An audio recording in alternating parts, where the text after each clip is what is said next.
nothing to lose at this point. And they're letting it fly here in game 3. And Anna Lee is not letting anything happen. So there's no way that I am going to let this team come and steal a victory in a game from me. So timeout. Let's stop this. We missed 2 returns. No big deal. It's 3 points. Shania Twain playing in the background. Fitting choice for this incredible women's doubles matchup. You say that women's doubles is one of your favorite events to watch on these PPA Tour weekends. Yes, it is. It's just the athleticism of these ladies is unbelievable, and you get to watch them. Their firefights are better, their hands are amazing, and I love seeing great women athletes out there just giving everything they got. And we're going to see them in Southern California next weekend. Michelle will be on the call out there at the Orange County Cup in San Clemente. That's a great spot. And then into the altitude of Denver. Love going there. The birthplace of this great sport. What's up, Seattle, Washington? You know, pickleball is the official sport of the state of Washington. They did all the paperwork, Michelle, got that sorted out. There's license plates, I believe, with pickleball on them. Then back to SoCal, and then the Tournament of Champions in August. And then in November, USA Pickleball National Championships back here in the DFW area at Brookhaven Country Club. Beautiful invited club, so it's going to be a lot of fun in November. Pickleball Boulevard, 3,500 players. Come on, man, that's going to be nuts. Can't wait to see that, the biggest event in the history of pickleball. Point. Another error. So far, all Megan Dazan and Etta Wright in game 3. Can they get this game and force a 4th? They hope so, but Annalie Waters says not for now. But I give Dazan a lot of credit. You know, to have the first rally be a foot fault and be frustrated, comes right back in there and gets a lead.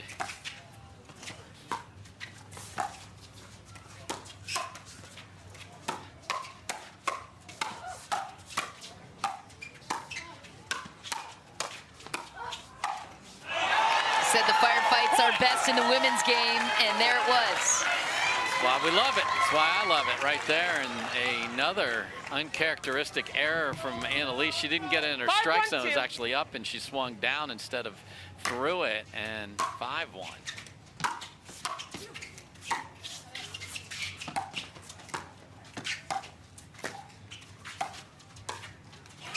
Oh, and that's a miss. Megan Dazan wants back.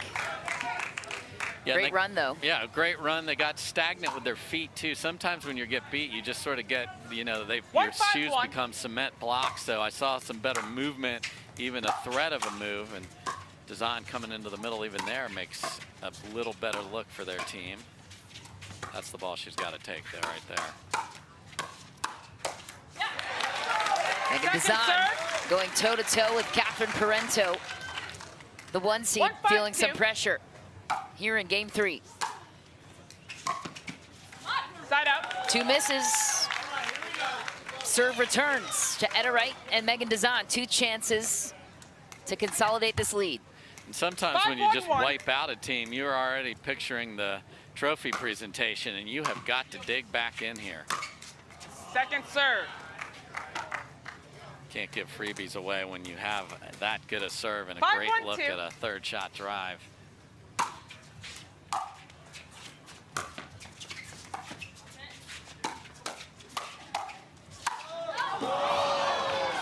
Megan Dazan goes long, expressing her frustration with that shot. You can't give the 1 seed an inch. They will take full advantage and climb back in. That's exactly what just happened here. Now, cutting the lead for the deficit to 3. 2-5-1. Yeah, great job by Parento of starting the fight and being ready on the counter of the counter. Point. Full body attack from Annalie Waters, handcuffing Etta Wright. And this is the first time this entire tournament where people have been playing at an insane pace. Usually with the heat, it's been slower. Not for these two. Megan Dazan coming away the winner of that firefight. Annalie Waters didn't like that. 3-5-2. She had a ball up again, didn't get through it.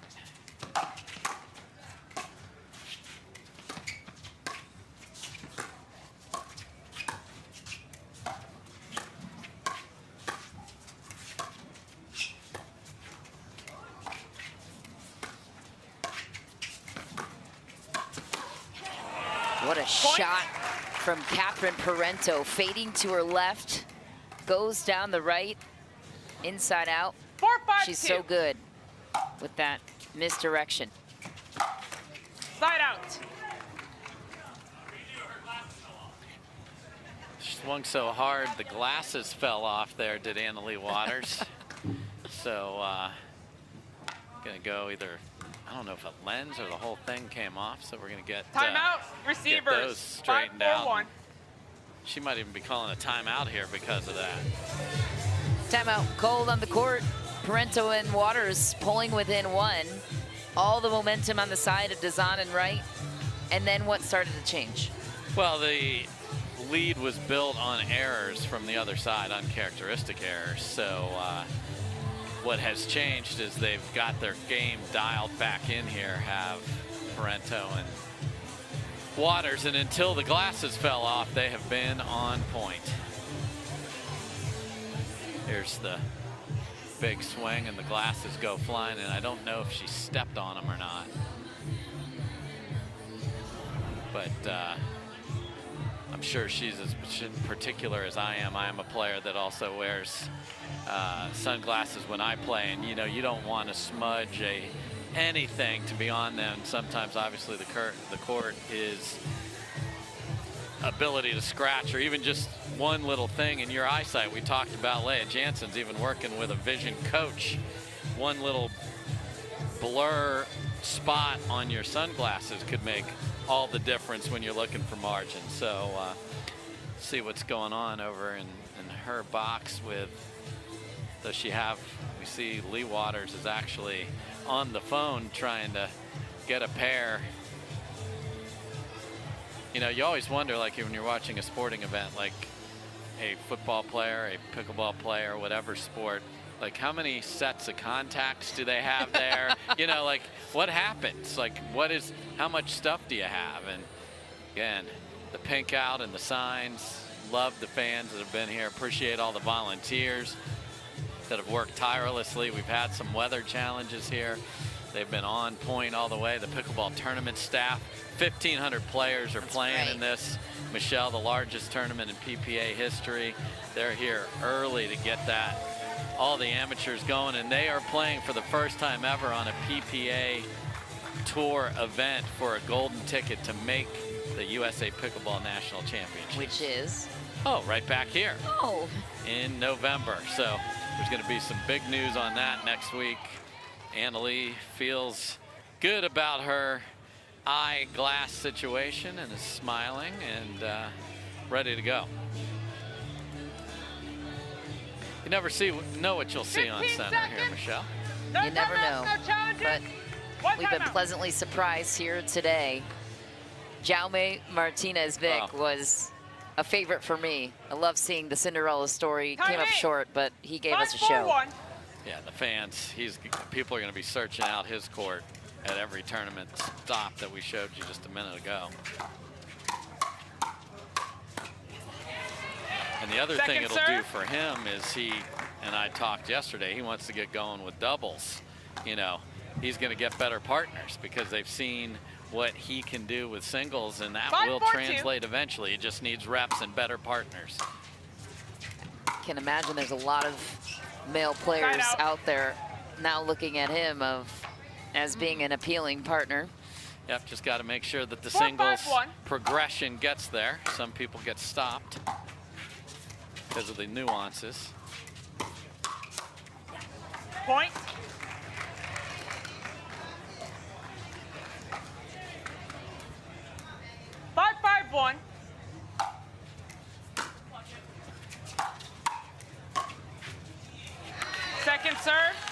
Good swat from Dazan there after the point before. Another 5-5-2. no talk in the middle problem. Point. 6-5-2. Point. Just long for Dazan, and just like that, the 1 seed back on top by 2.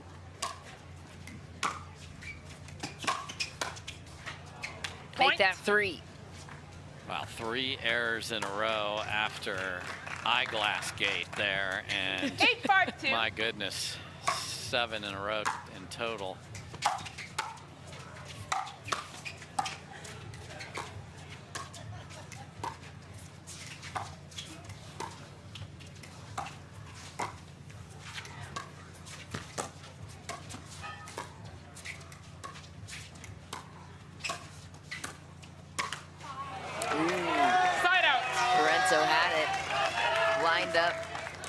A shot she loves to hit.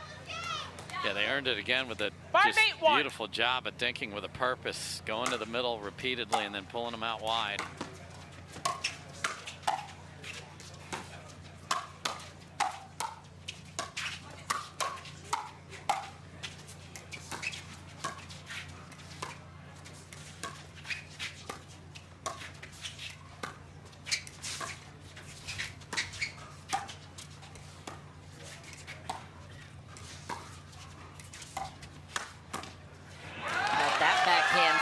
From Etta Wright, stepping into the middle.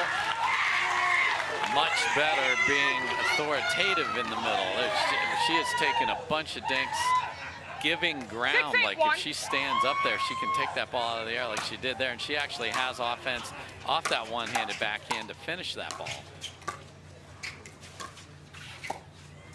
Second serve. Yeah, this is something as they look back at that, they're going to have to clean up as they partner together down the road. 6-8-2.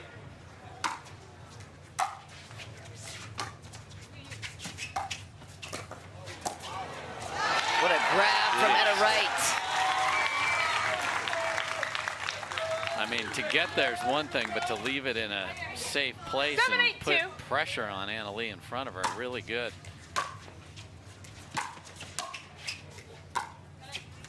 Side out. Oh, big chance to steal that one, and then a little soccer from Dazan, whose frustration level has not waned much here, but they're down just 1.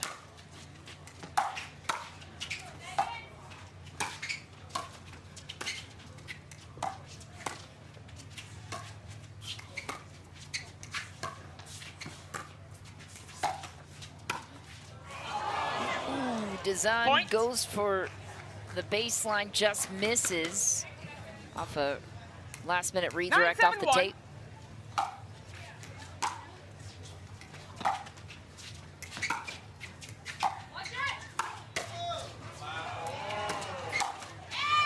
Oh, the defense of Catherine Parento finished off by Anna Lee Waters. Match point for the 1 seed. 10-7-1.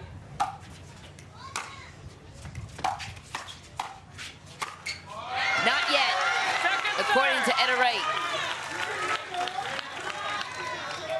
A sigh of relief for now. 1 more match point, Catherine Parento and Anna Lee Waters.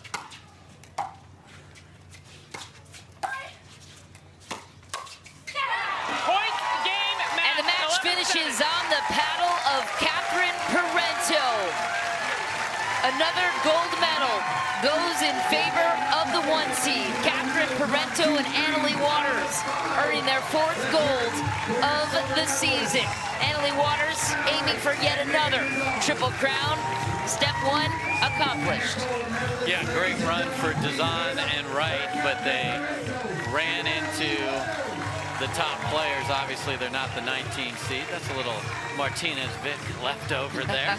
we love having little pieces of him everywhere here from how well he played, but that's a good run to get a silver medal in a very stacked field, a lot of good wins. But when you run into a team that is this talented and plays that well together consistently, Catherine Parento really and Anna Lee Waters, they haven't played together since just over a month ago in Charlotte, North Carolina. They picked up right where they left off It's like their favorite fuzzy warm slippers. I mean, they're right back into it and just so good at being able to make it happen quickly. And as quickly as they win, they run to stand there next to Hannah Johns to get interviewed. They are batting 1,000 with their win percentage as we throw it down now to the third member of our crew, Hannah Johns, chalking it over with our winners. Hannah.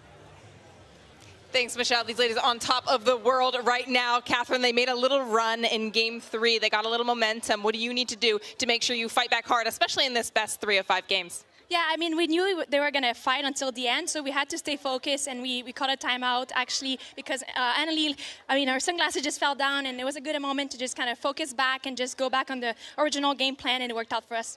That's right, sunglasses took a spill. Tell me about the signature AL shades. Yeah, I mean, they hurt me there. I was sprinting there and back. I think Catherine thought it was a break, but I was like getting my cardio in for the day. It was interesting. I was freaking out, but no, I love them. They're prescription, so I need to wear them. Glad I had a second pair. Well, guys, you played quite a team in this final, such a talented team. What did you know you need to do well against a team of that caliber? I felt like we have to move the ball around because they're so good when they're just kind of staying still. I mean, they have great hands. They have great speed up, so we really had to make sure that we were moving them before we could look for our opportunity to attack. All right, ladies, it's that time, trophy presentation time. We're going to bring Tate Ingenberdsen on court now from Selkirk Sport to present your trophy. Thank you, Anna. Today just keeps getting better and better, doesn't it, guys? All right. Well, Selkirk is so proud to be here today, and we want to thank the host, the Oasis Pickleball Club, and all the crew that helped put this on. With that said, the women's double champions of the 2023 Selkirk Texas Open. Congratulations, Catherine and Anna. Congratulations, ladies.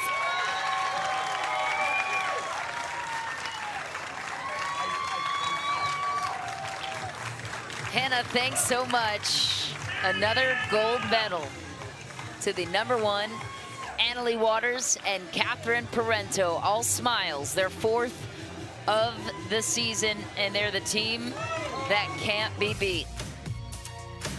Our time on CBS Sports this weekend for pickleball has come to an end, but what a showing it has been in the Lone Star State for Championship Sunday.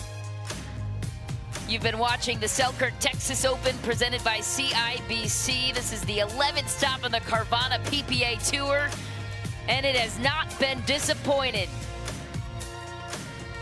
Head on over to the PPA Tour YouTube stream to catch Adam Stone and Dave Fleming on the call for men's doubles and men's singles. Dave and I will be back with the coverage of mixed doubles. It's action you don't want to miss. Thanks so much for joining us all morning on CBS Sports.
What's happening, pickleball fans? Dave Fleming here with my former partner on the court, and now he's my man in the booth, Adam Stone, and we are starting off with a delicious matchup here. The #1 seed, Colin and Ben Johns, who have lost but one time all year, and Philip Locklear loves when I say it, I know, because he and Ben Newell took him out earlier this year. Otherwise, flawless record. They are going to be up against a team on the rise. They keep getting better. They finally got a gold medal earlier this year. They've been making it to Championship Sunday. They feel like they deserve to be there. J.W. Johnson and Dylan Frazier. There's a good look at J-Dub right there. Adam Stone, welcome to the booth on Sunday. What do you expect to see here, man? Dave, very excited to be here. Men's doubles is my favorite doubles. As a player, it's hard not to love the women in action with some of the firefights, but the strategery and the chess match between these top-level male teams is just phenomenal. I expect the Johns brothers to go with a lot of middle dinks to avoid the outside offense from JW and Dylan Frazier, and I expect some sprinkled in quick points with some shake and bake and some driving, but mostly all four players at the kitchen trying to make the best decisions when to attack possible, and neither team gives you much, Dave. They really don't, and you can see the run Johnson and Frazier had. The most significant was that they took out the local boy now in Mr. Riley Newman and Matt Wright in an impressive win. And Colin Johns, you see there, does not get enough credit for how good a player he is. He hates when I say this, but I'm going to say it. He turns 30 this year, so he's got a birthday later this summer. And there's the GOAT, Ben Johns, who, man, was at an entertaining singles match. Jaume Martinez-Vic is here to stay. What a showman, what a battle. So Ben's already played singles. Adam, what's the transition in mindset from singles to play a very high-level doubles match just about an hour and a half later? Oh, that's right, Dave. And hey, they're both pickleball, but they are very, very different games. And I actually caught up with Ben a little bit, asked him if he was tired, you know, just kind of poked at him a little bit. He said, after one, come on, man. So he's ready to go. I actually caught up with Colin Johns, and I asked him, because we are going to have a match within a match. We have Dylan Frazier heads up with Ben Johns. Yep. We have Colin Johns heads up with Dylan Frazier. I don't expect to see a lot of cross-court attacks. Colin thinks that when Ben initiates the attack, they have a great advantage. He says when the initiation comes from him or J.W. Johnson, it's relatively neutral. And when Dylan Frazier attacks, the kids have a slight advantage. So I'm expecting just a lot of straight-ahead attacks in this game within a game, Dave. 0-0-2. This is going to be something. There's a good look at Colin Johns. Let's play pickleball.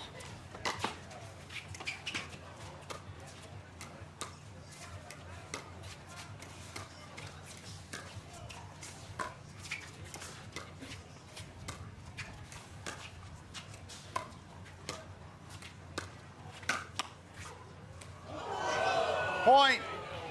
Just deep there, and for those of you that watched the women's match, that was longer than any of their points right there, and they're going to only get longer.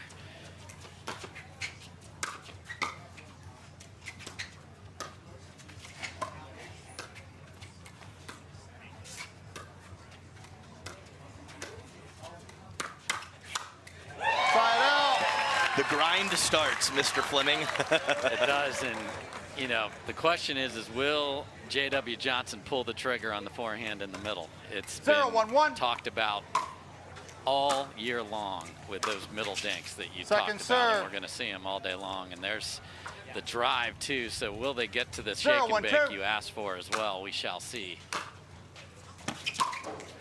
Where do you expect them to return to, the Johns boys?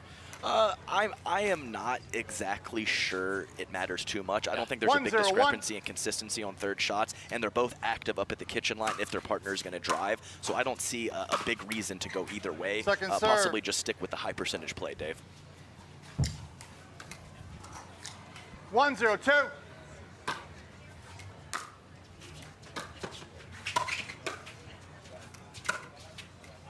Point.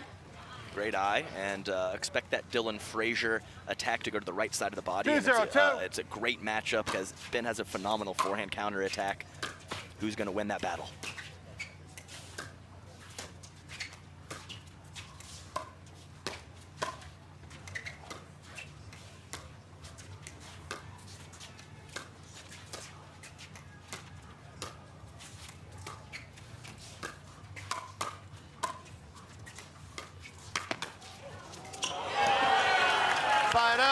Look at J.W. Johnson jump in the corner there. He's not known for Ernie's as much as many of the other players out.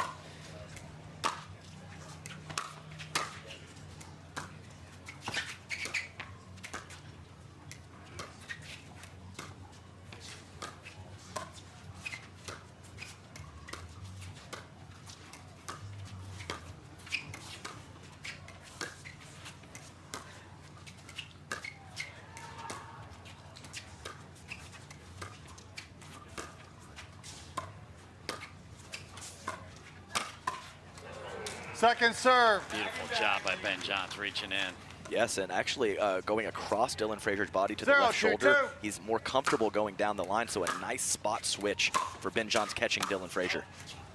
I like that play, though. No problem with that whatsoever with the drive from Dylan, and JW getting in that big right paw in there with the forehand. Keep it up, fellas, with the aggression.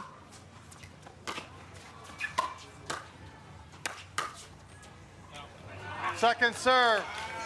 Yes, and to touch on your point earlier with the Ernie, he's more of a well-timed pick-your-spot Ernie guy than that being a huge part of his game, Dave. And his timing was good on that first one. Really good.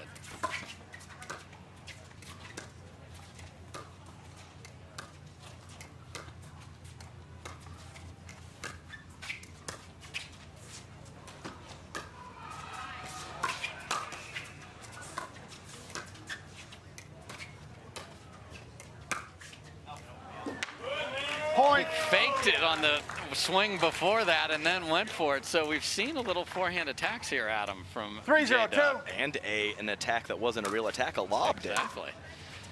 Get him off the kitchen line.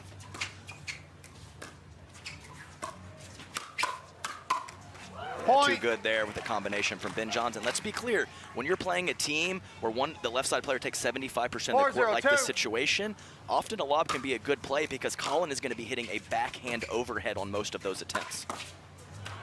Side out. Nice job by Dylan Frazier. You talked about there. Concerned are the Johns of when he has a ball to attack. He showed it right there.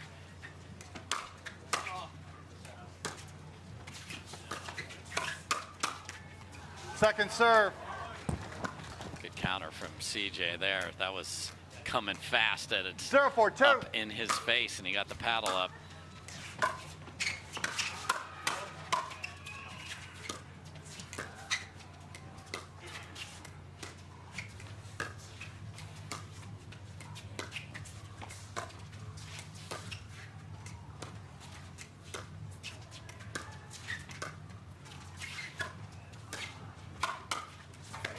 Point. And Dave, I think even when JW is dinking that forehand, he's got a little shoulder thing going, and he actually made Colin Johns hop in the air. He did. He did. Saw that as well.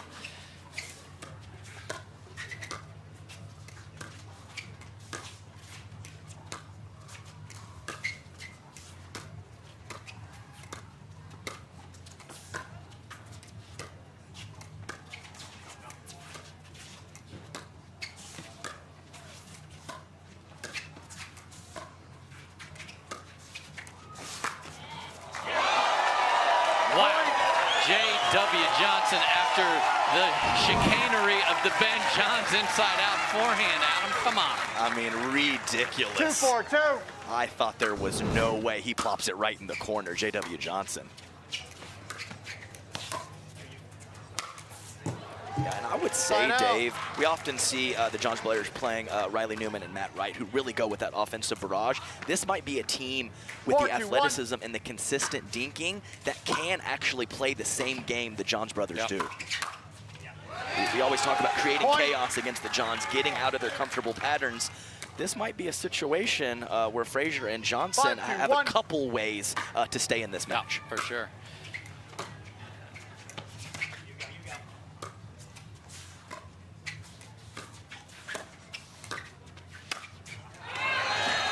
Second serve. If you fade and baby brother isn't home, it goes right down the middle. 5-2-2. Absolutely.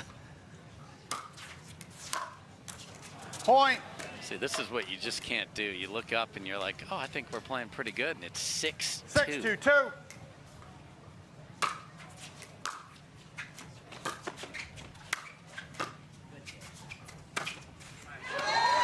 I think you're right, Dave, I think they are playing 5. It's the Johns Brothers squeeze. Yeah. I've played them so many times, 25, 30 times. I can't describe to you how difficult it is in the moment, Dave.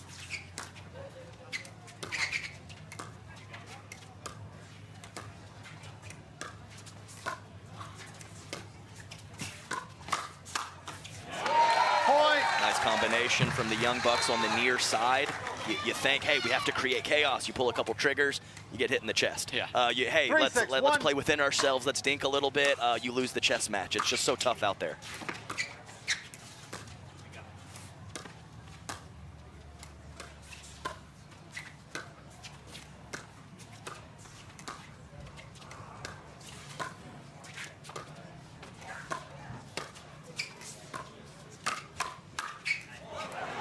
Second serve. And there's the margins that you cannot mess with Ben Johns. If that doesn't bounce, you are eating not maybe the first one because your hands are so good, but the second one's flying by. 3-6 on a 2.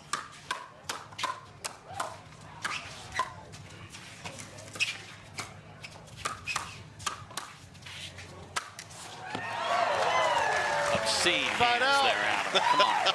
I mean, that's a firefight. That's what we all want, and just a beautiful job from Ben Johns finishing that point with the inside-out overhead. Firefights, bring them on.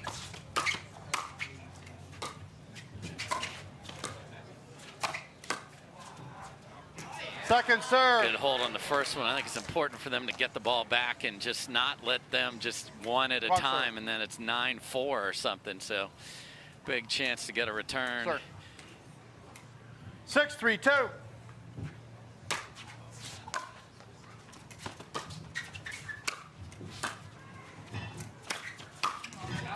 Listen, for all you lower level players at home, Ben could have reached that ball in there. He knows he's got a brother that has his back over there. So if you are not comfortable right there and perfectly balanced, let your partner take that ball.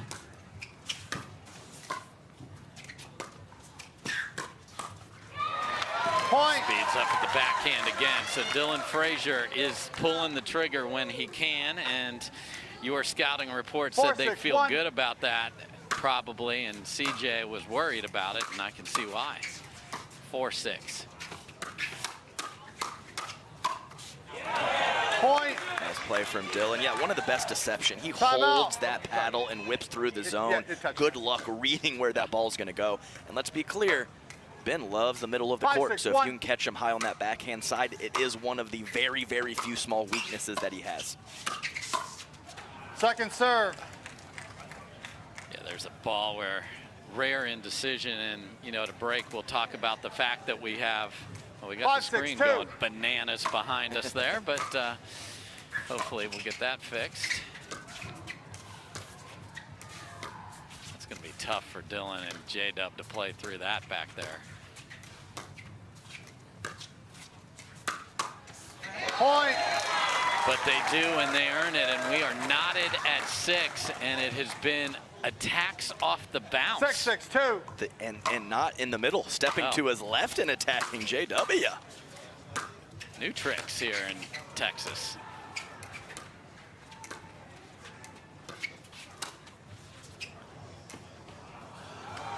Second lob, this one does not find the court. It's a good way to push these guys back. They don't panic when they go back to get the ball, so 6-6-1. usually just a delay of dinking, but I like it.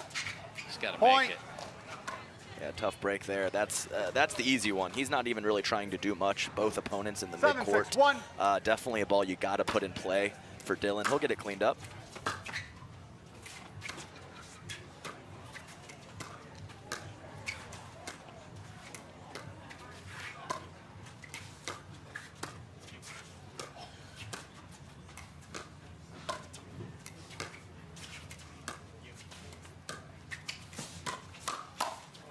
Point.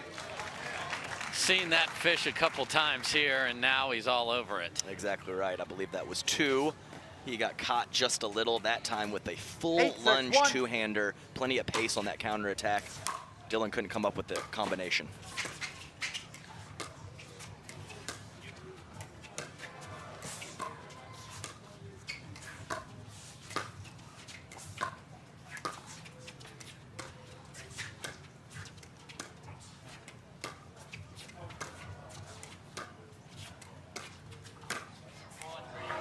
Just Point. sick from Ben Johns right there. Yeah, and I believe his Timeout, brother said, oh, that's receivers. pretty. And 9-6-1. correct, Colin. Thank you for doing our job for us.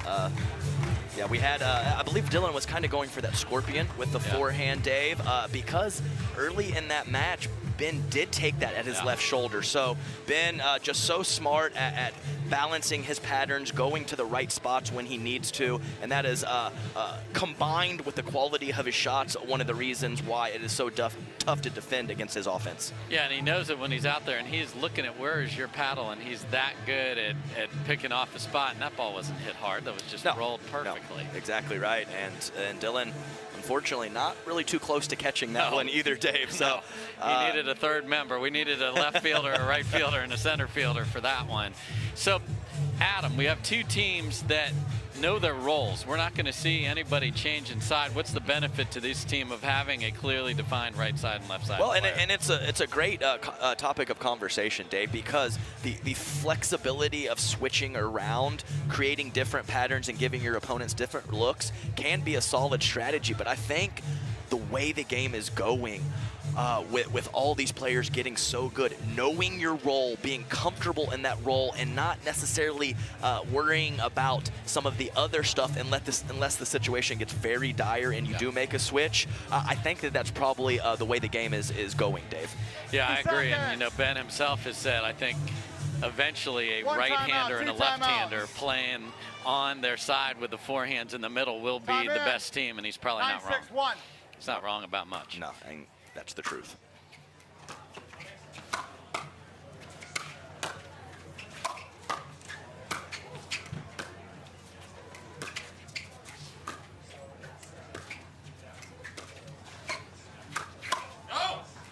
Point. So back out of the timeout, they just methodically worked their way there. And as we talked earlier, here we are, 10-6 game 10-6, point. one. Colin Johns on the serve.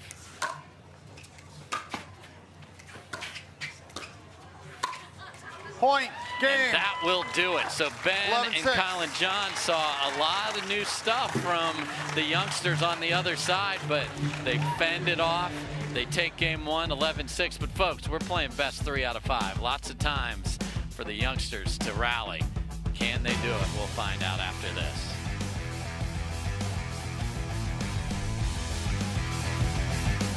For many of us, we just charge ahead because planning for your future takes time. And right now, thinking about your financial future takes on new meaning. At Baird, our financial advisors have guided individuals and families to achieve their goals through every crisis evolution and groundbreaking idea for over 100 years. That's the difference between thinking you're ready for what lies ahead and knowing you've planned for it. Now that's different. Discover the Baird difference.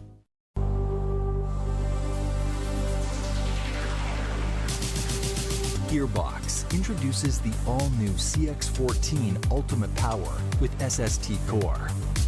All-new power band technology, delivering controlled, effortless power. All technology, every shot.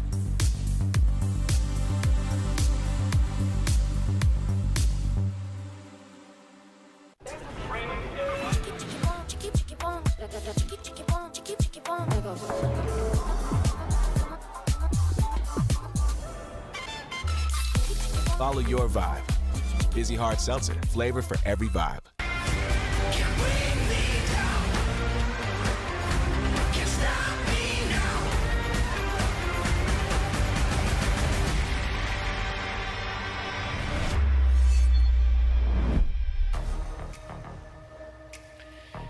I love our sponsors, Adam, and one of the great new ones that we have is Vent. And you know, as commentators, we love an outstanding return, and so does Vent. It's an investment platform working to provide returns through alternative assets. They make it possible for investors, big and small, to diversify their portfolio with fine wine and rare spirits. That's right, SEC qualified offerings that you can add to your investment portfolio. Learn more at vent.co.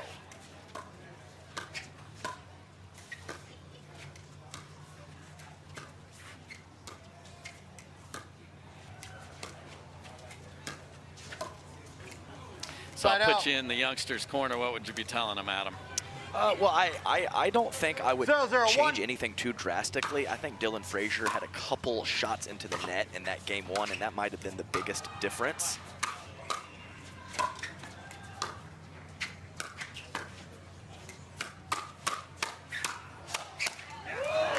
Nice hand speed there from the Johns brothers. And I think I really only saw 2 attack attempts from Dylan Frazier. A couple of those errors were more trying to keep his opponents back. So maybe a couple extra triggers from Dylan in this game, as JW has had most of the offense for that team in game 1. 1-0-2. So quick 1-0 start here for the Johns boys. See if they can add to it.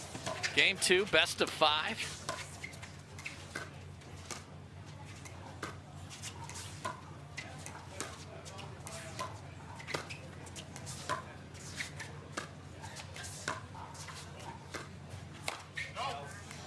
Point. There's a trigger pull from J.W. Johnson that catches the tape, and they will happily let him try and go back across on that one. That's not going to be good, even if it comes over. That's exactly right. And Colin would not be hitting a forehand there. No. He is ready with the two-hander to crush.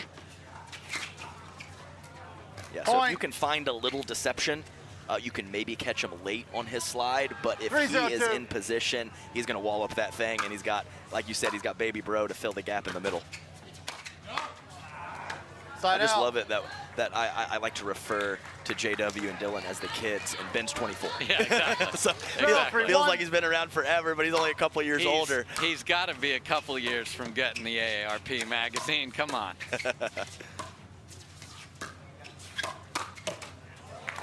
Second says, hey, one hand, two hand, whatever.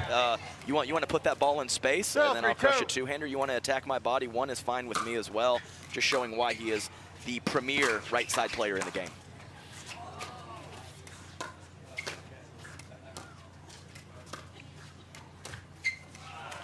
Yeah, and it gets to the way they practice too, Adam. They practice this way all day long. So if you're switching back and forth, you're just not perfecting a skill.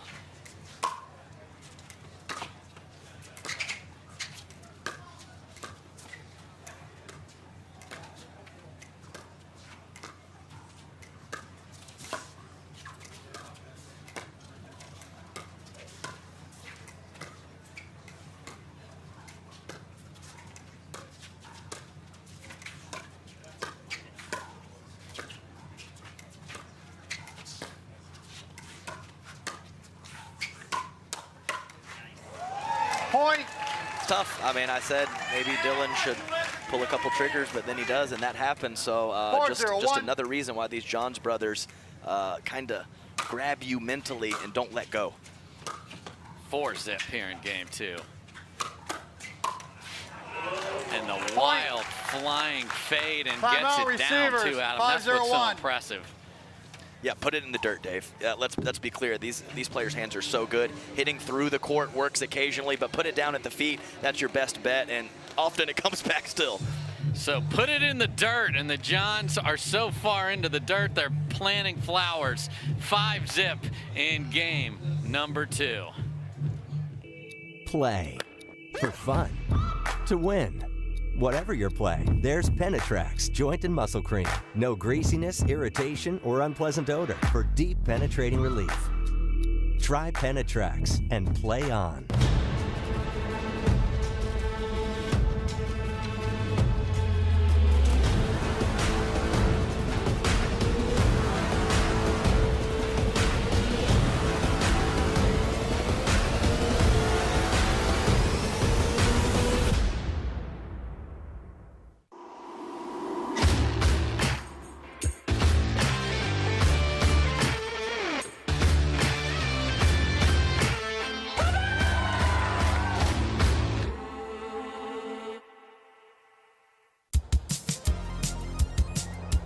The Hyundai Tucson comes with America's best warranty. It's like a mental vacation from worry that no other brand offers. Free from worry on ski trips, at the beach, don't get too sandy now, or way out in wherever. Take a mental vacation or a vacation in the Hyundai Tucson and leave those worries behind. The Hyundai Tucson with America's best warranty. Welcome back, everybody. Those two are an absolute menace. You've been on the other side of the court, Adam Stone, and it's just sometimes you're helpless, aren't you? That's right. And I touched on it, you know, right at the beginning of the broadcast, and it's very difficult to put into words the feeling that you have against them, and helpless might be the best word to describe it occasionally. You might get a little lack of energy occasionally, but that's not going to happen on Championship Sunday. Yeah.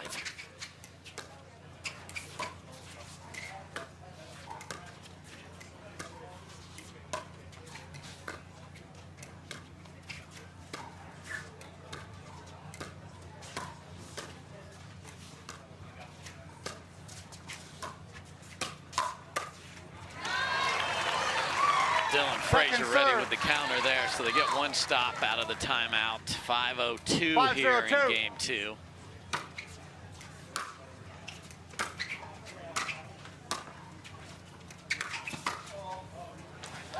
Great job by J.W. Johnson. He saw Colin favoring the left side of his body there. Yeah, nice whip through from J.W.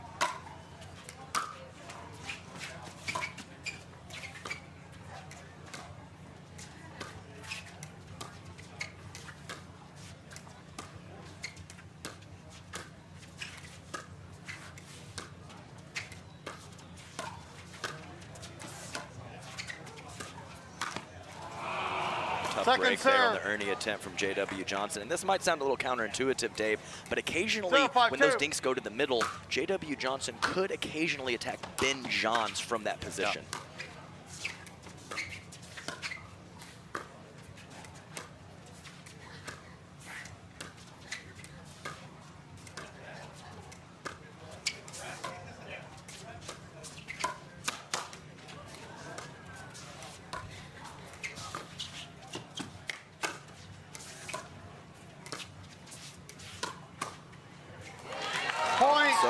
I would say, Dave, the thing is, when Ben Johns cross-court dinks to J.W. Johnson, he can spread Colin out a little bit. But when that ball is in the middle of the court, Colin will be ready with the two-hander.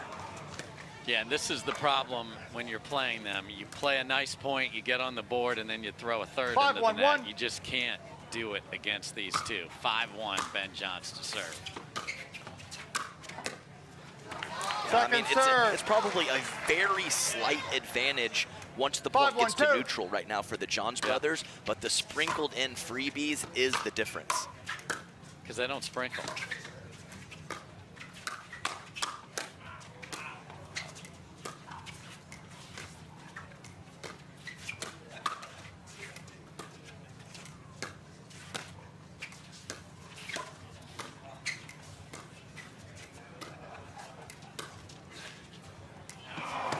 Point. And 1 for 3 on lobs is J.W. Johnson. Some terrific defense from the Johns boys there with hands. Incredible defense. 6-1.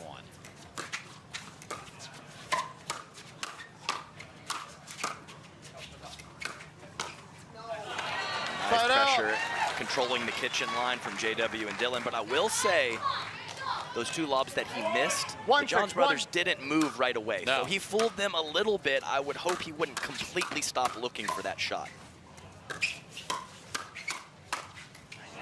Second serve. Great job of finishing that one. Backdoor from Ben Johns. Everybody's paddle tends to wander to the middle, so nice finish from Ben there. Second chance here. And side out. Again, 1 out of 2, 1 out of 2. That's right. I mean, you look at the math, and the Johns boys get to the line almost every time. It's unbelievable.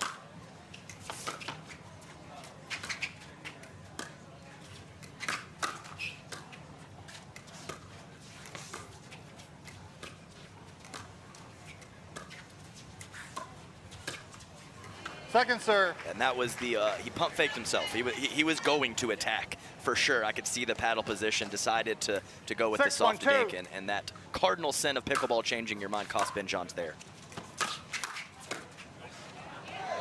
Side out. So good hold there for Frazier and Johnson.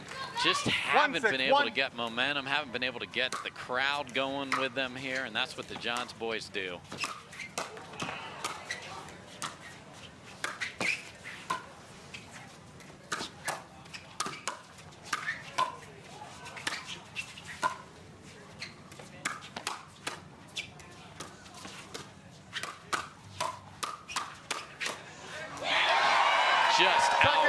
gorgeous point. Ends with a miss by an inch. About 20 minutes ago, Colin Johns went for an Ernie over there, and then just a tremendous point after that.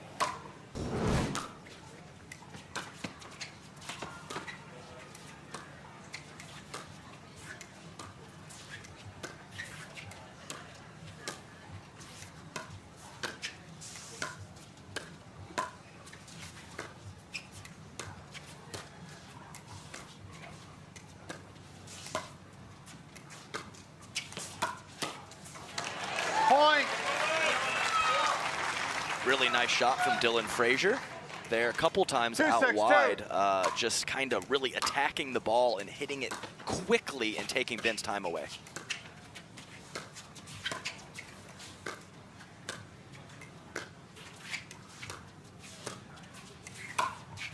Another winner from Dylan Frazier, this time going to the other side of the Ben Johns body, and here we go. Here's a couple in a row. Can they stack a third? There's my man, Baby Dill, with a nice 2-point play there. One up the line, one in the middle, just like you said, Dave. And 3-point line now for Dylan Frazier, the Missouri Tiger. One of the rare pickleball stars that does not have a tennis background, but he's played pickleball longer than all of us.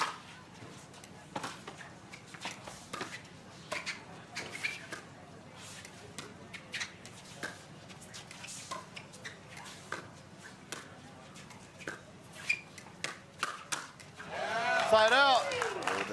The head shake from Colin Johns. He was talking about that bounce attack. He was hoping JW was going to come at him. But even Baby Dill there taking a couple middle dinks from JW. He's feeling it.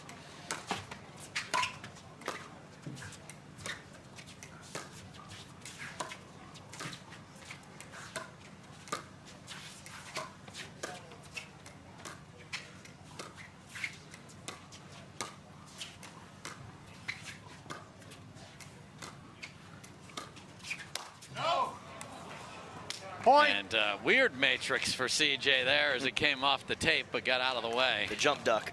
Yes. 7-4-1. And here we go with a mistake, and all that work that you did to get within 2 is gone in a flash. 7-4 here in game 2.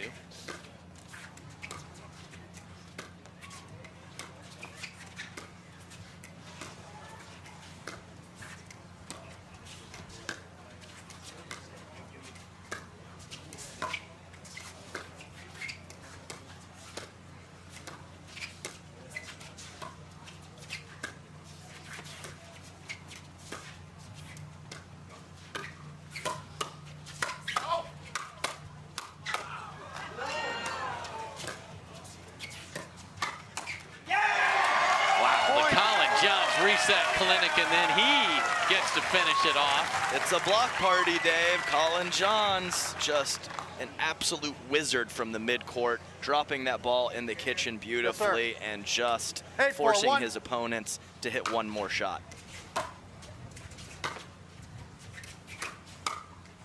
Second serve. I was just going to say, Dave, it's a better spot in the middle there. As the last couple tries from that same position, he's tried to hook into the body of Colin Johns. Point. And that's in essence a freebie right there, leaving a ball up in the air for Ben to just come destroy. And that little run is gone in a flash. 9-4-2 here in game 2. Side out. You see it. JW and Dylan earned their points, and unfortunately JW and Dylan gave a few points to the Johns. And so that is just one of those situations where you got to work so hard for it, you can't make it easy on them. Second serve. And Ben does a great job of taking that drop in that corner away with the Ernie. 4-9-2.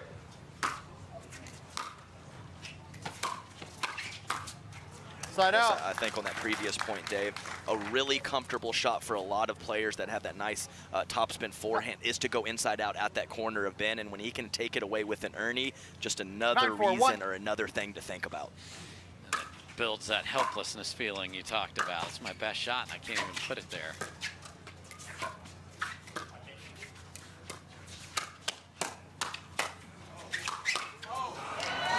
Second serve. Couldn't get the next one back, and J-Dub trying to get his offense to be a difference maker here.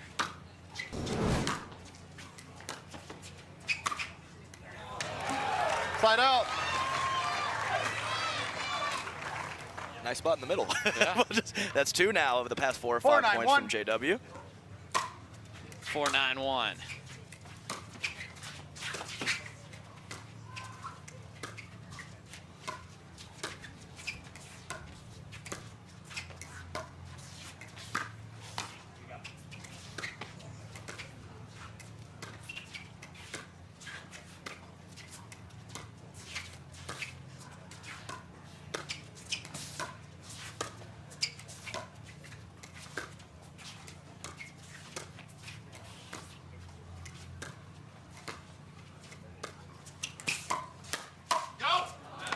Second serve.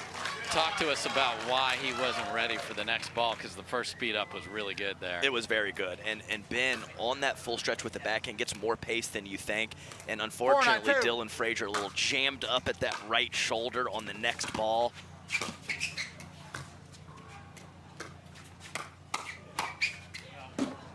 Side out. Got to be made right there from J.W. Johnson. Earned it again. So they've earned some 9-4-1. really good looks here, but scoreboard doesn't show it. 9-4-1, back to the Johns, no harm done. Point. Oh, and a full swing at the two-hander to get to game point again. And you're like, man, I feel like Frazier and Johnson are playing pretty well, and it's 10-4-1. The rare miss serve in doubles for Ben Johns. You'll see him go after 10-4-2. Hey, well, they'll sprinkle a freebie when they're up 10-4. Yeah, when they're up 10-4. It's the only time you get sprinkles on the cupcake.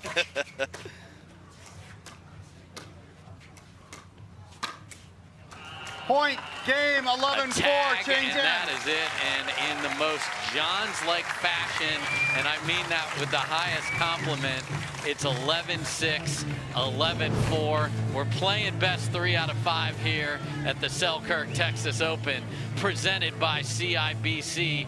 These boys have only lost once. Can Frazier and Johnson come up with 3 in a row?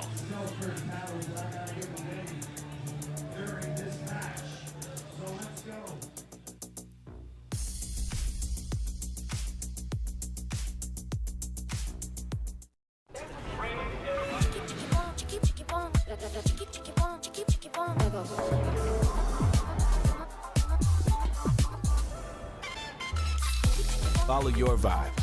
Busy Hard Seltzer, flavor for every vibe. Introducing Skechers Pickleball, the official footwear of the Carvana PPA Tour.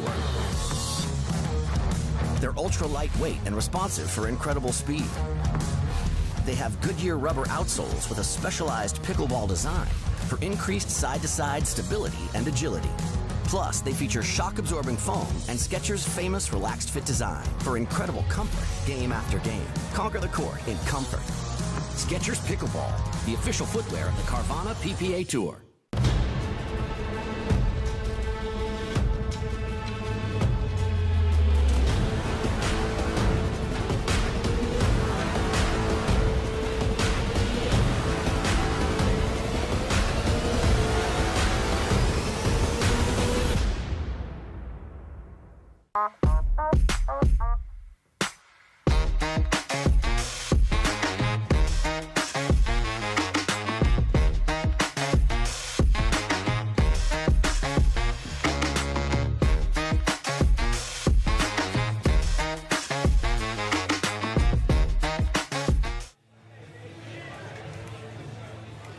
Welcome back, everybody. Thrilled to have you. Dave Fleming here with my man Adam Stone and a couple of dudes watching 4 dudes on the court, and it is the brothers that look fantastic here, Adam. Time in. 0-0-2. They certainly do. Just really just textbooks John's play throughout the first 2 games.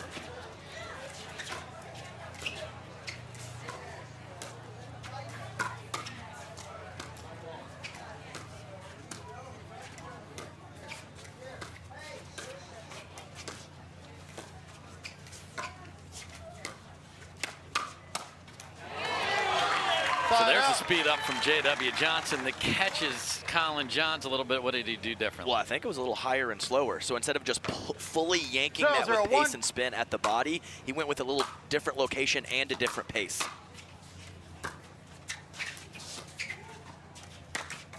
Second serve.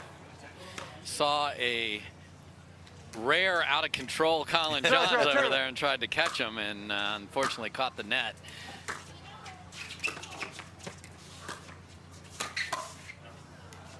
Too good on the speed up and the right armpit from Ben Johns. And on that previous point, I like the decision. Colin Johns 4 or 5 feet off the kitchen, so I like the choice from JW. Just got to execute.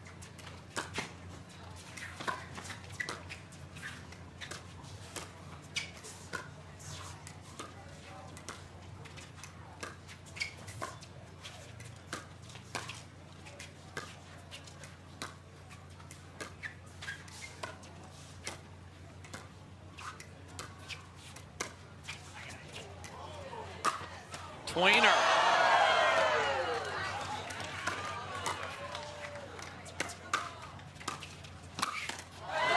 Unbelievable get from Colin Johns, and he wants to hear from you, Dallas area pickleball fans. This is a right side masterclass from Colin Johns right now, Dave. Unbelievable play from CJ.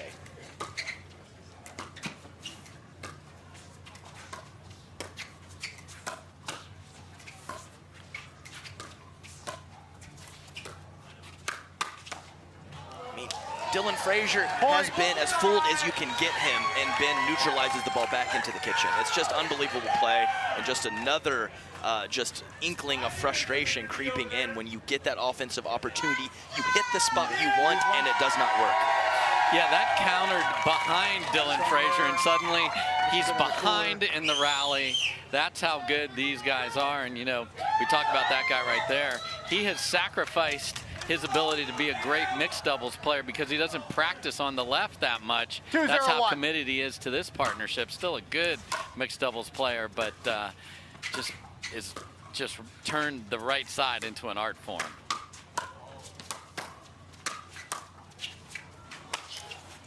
I mean, he's mixing two hands, one hand down in the dirt through the court, really just countering, firing on all cylinders with the offense from Dylan and JW. Just right now not good enough for the counterattack ability from Colin Johns.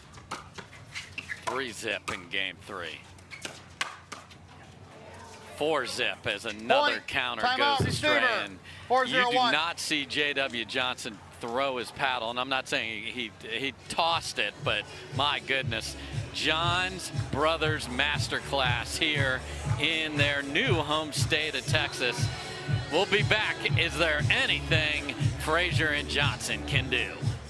If you were the last person on Earth, if there was no one bigger, stronger, or faster, would you still push yourself? Of course you would. Because once you start, you can't stop.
Welcome back, everybody. Ben Johns is going for the Triple Crown today, but it's older brother Colin that's impressing you, Adam. Oh my goodness, this is I mean, you don't often see the left side player being the supporting role, but I think that's what we're having, the situation we're in right now, Dave. Colin Johns countering with power, feathery touch on the blocks to get forward, and picking his spots when to be aggressive. Colin, keep on keeping on, buddy. Point. Then feathers a backhand fifth into the kitchen, and one of those little roll nothing 5-0-1. shots ends up in sprinkle, sprinkle.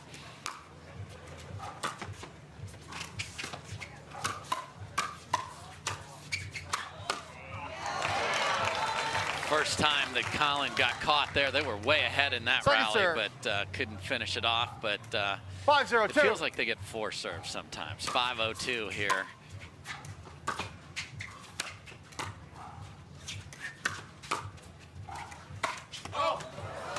Side out. Tough break off the tape there.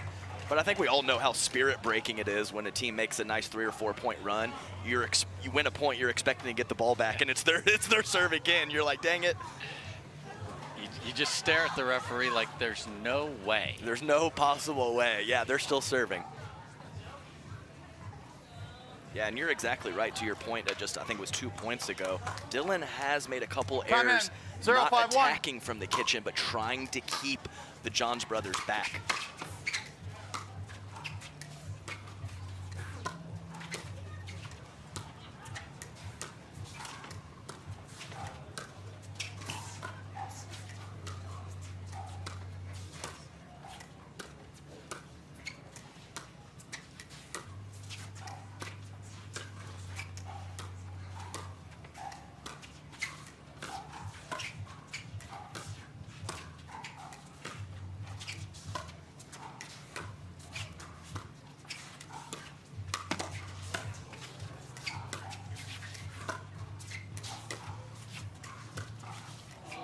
Second serve. J.W. Johnson cannot believe that Ernie did not get down. That's 6 feet 0-5-2. away, basically, from where paddle to paddle was there, and Colin was all over it. Point. A little shake and bake, maybe. Exactly. Nice combination there from Dylan Frazier in the 1-5-2. perfect spot after a quality third shot drive from J-Dub. And an absolute SWAT team, Ernie. You can have one, you're not getting more. That's right. I call that the gallop Ernie. He just kind of takes a little gallop over the corner and swats that thing. 5-1-1. Man, that was a close heel. It was a It's close heel. Don't miss leg day. That was a long jump, too, on one leg.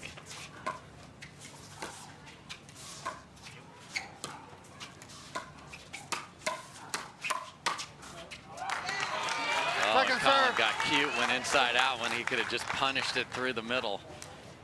Second try coming up here. 5-1-2. Yeah, nice hands from Dylan Frazier, and 2 of the last 3 points.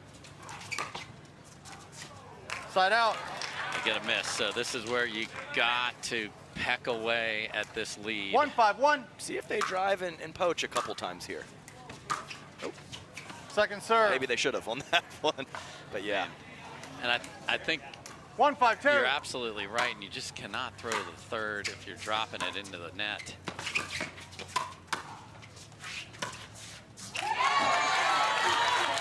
Point. It's really been the only success that they have had is catching Ben late coming to the middle while Colin is 2-5-2. sliding. And that 6 or 7 times that's happened. Other than that, it's been pretty much crickets in terms of offense.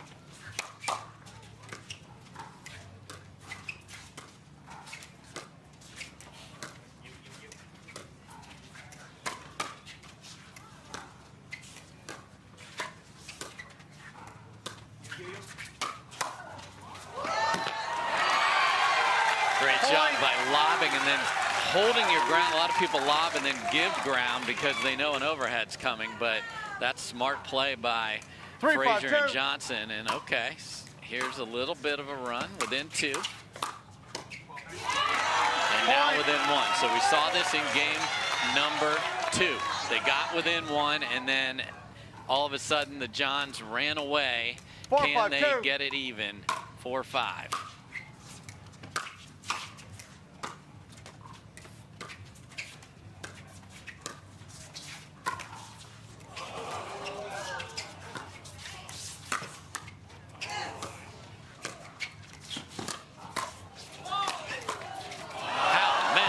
ATPs can we have in one rally, Adam? My goodness, and the patience, they let it travel. They're so efficient with their footwork.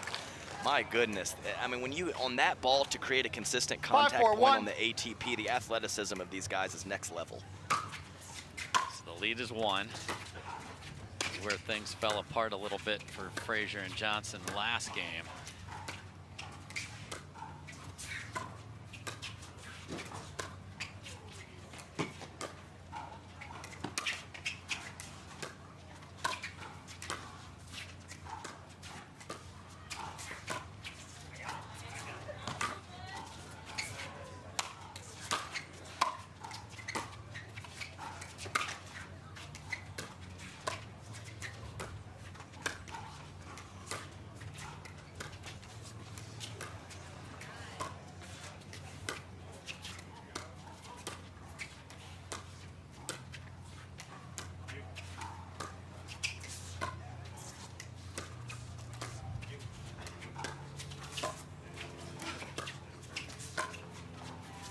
Third lob in the rally, and he got it.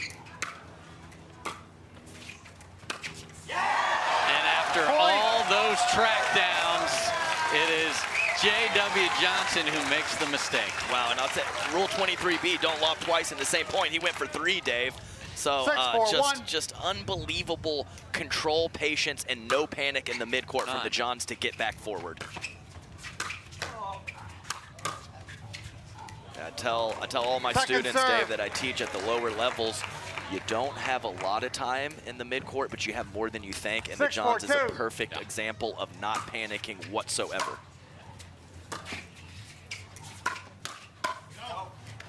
Point. Heard both players say no. They know, and CJ knows if Ben speeds it up, he does not have to defend his right shoulder because that ball will be wide. Didn't even stick a paddle out there. You see a lot of players 7-4-2. think they got to guard that. They do not, and now it's 7-4. Carbon copy of game 2.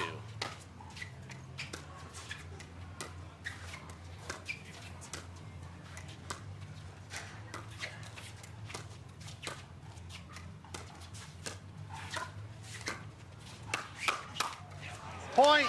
And Colin Johns Counter Fest 2023 continues. Go ahead. That's what he's saying. Go ahead. 8-4-2.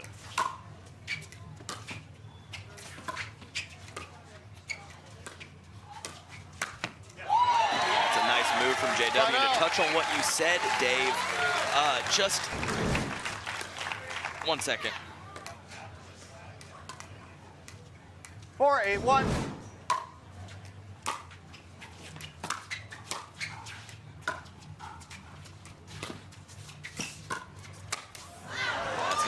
To touch on what you say, sorry, I lost my train of thought there for a second, is when Colin can disregard his right shoulder and the ball is a little slower, it speeds up his hands drastically, and that's exactly what we're seeing. Point. So ball coming at him a little slower, he doesn't even have to worry about that right side. He's loading up with one-handed and two-handed backhands, and he is absolutely on fire, as you mentioned. Replay. So 5-8-2 here. They did get an unforced error out of Ben Johns on the last rally. Side out.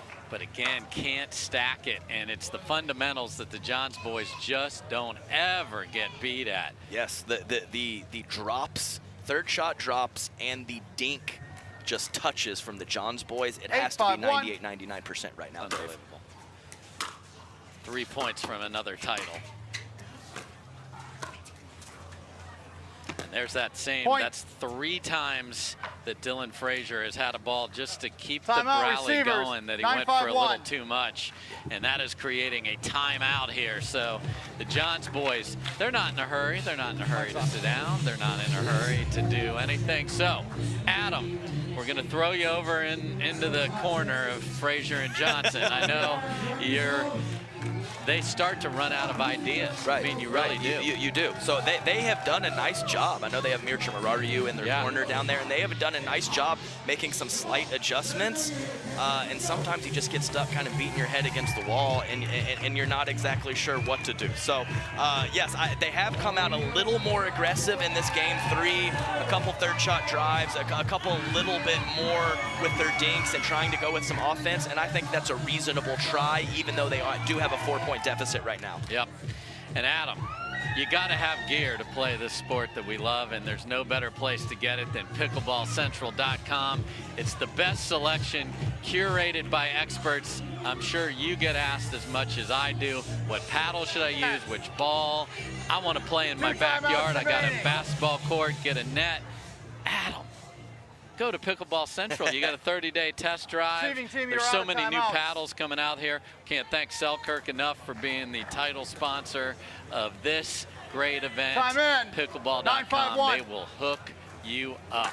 2 points from a title are the Johns boys back playing on center.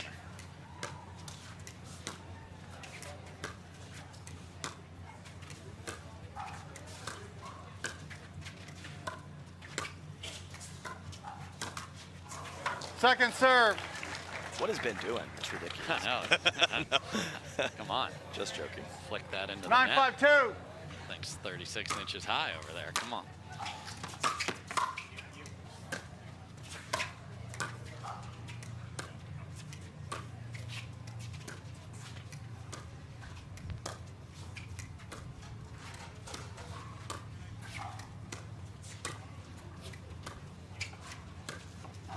Side out. So a couple errors from Ben here. You know I'm a numbers guy, Dave. You work in the numbers nicely in the broadcast. I got to start doing that. 14 feet 5, away, 9, 1. 44 by 20. I like this stuff. I got to implement that. Love to have you. Come play numbers. Come play the numbers game. Play the lotto, and unfortunately the tape is even helping out the Johns boys here. So 5, second 9, try 2. here.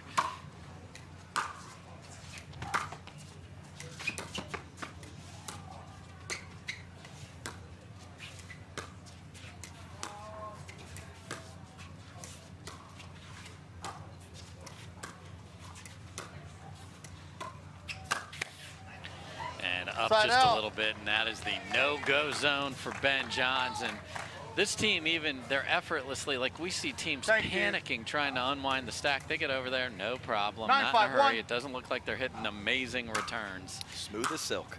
9-5-1. Second serve. 3 errors in a row on serve, and CJ is gonna 9, not 5, say 2. a word and go serve.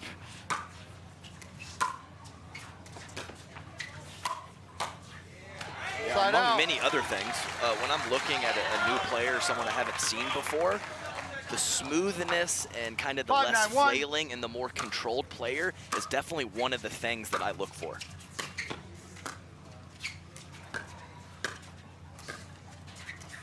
Pretend scorpion from Colin there.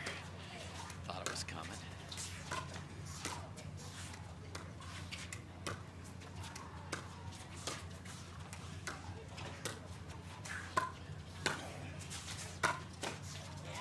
Point. Just absolutely beautiful spot there from Dylan Frazier. Right up at the right 6, 9, 1. armpit.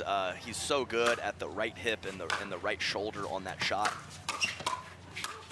And when you can catch the best player in the world and make him fling the ball like that, you've done something right. Unfortunately, Ben gets 6, his 9, revenge 2. on the next point. Yeah, that lasted 12 milliseconds.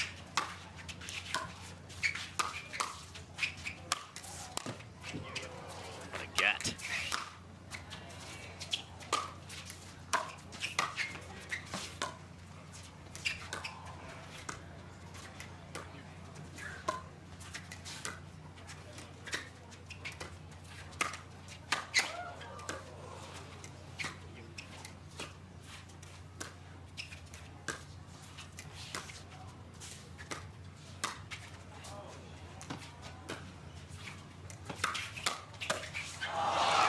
Absolute insanity for how easy they made it going back. And J.W. Johnson played a brilliant point on defense there. He absolutely did. And some of the anticipation on that inside-out overhead early in the point was phenomenal. That was completely off the screen. I thought the point was over. Back to 9. But rare they haven't been able to get to the kitchen here. That looked wide from our angle. Yes, he did call it wide. And we are at 9-6-2. Oh no, they're going to call that good. Oh, so okay. 9-6-2 just caught. Fault. 5 holds in a row for J-Dub and Dylan.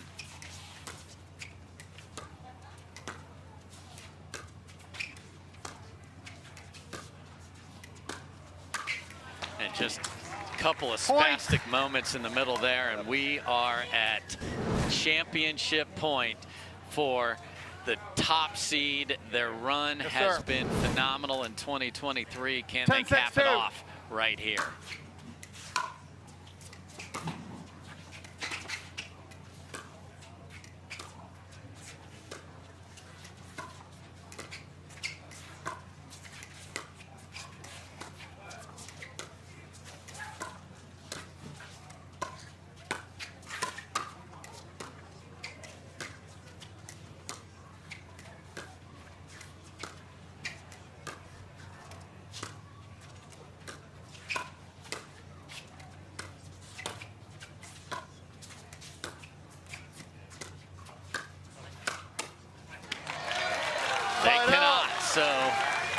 J.W. Johnson brought that all the way across. We had another scorpion pose from Colin Johns that does not get the ball, so 1 match point saved.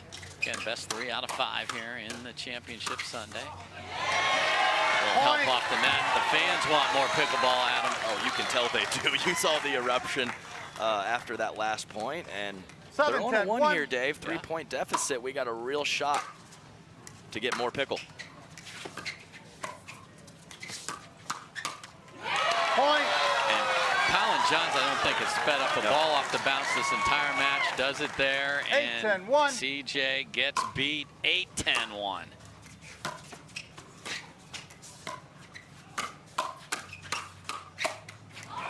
Second serve. Big chance there, but the hands battle goes to Ben. Gotta have this one.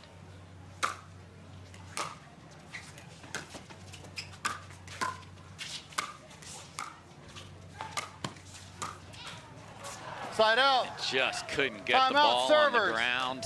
Championship point number 2 will be coming up. Johnson and Frazier take a timeout. We're running out of time here, Dave. I gotta make sure I get this in here. I was talking to Colin, as I mentioned earlier, and he's got a little extra musculature on him. And he said he's been working out, he's been getting in the gym, and he's put on about 5 to 7 pounds of muscle. Just a little indicator of where this sport is heading. If you're only training on court, you're gonna be in trouble moving forward. Even the best in the world getting in the gym at this point.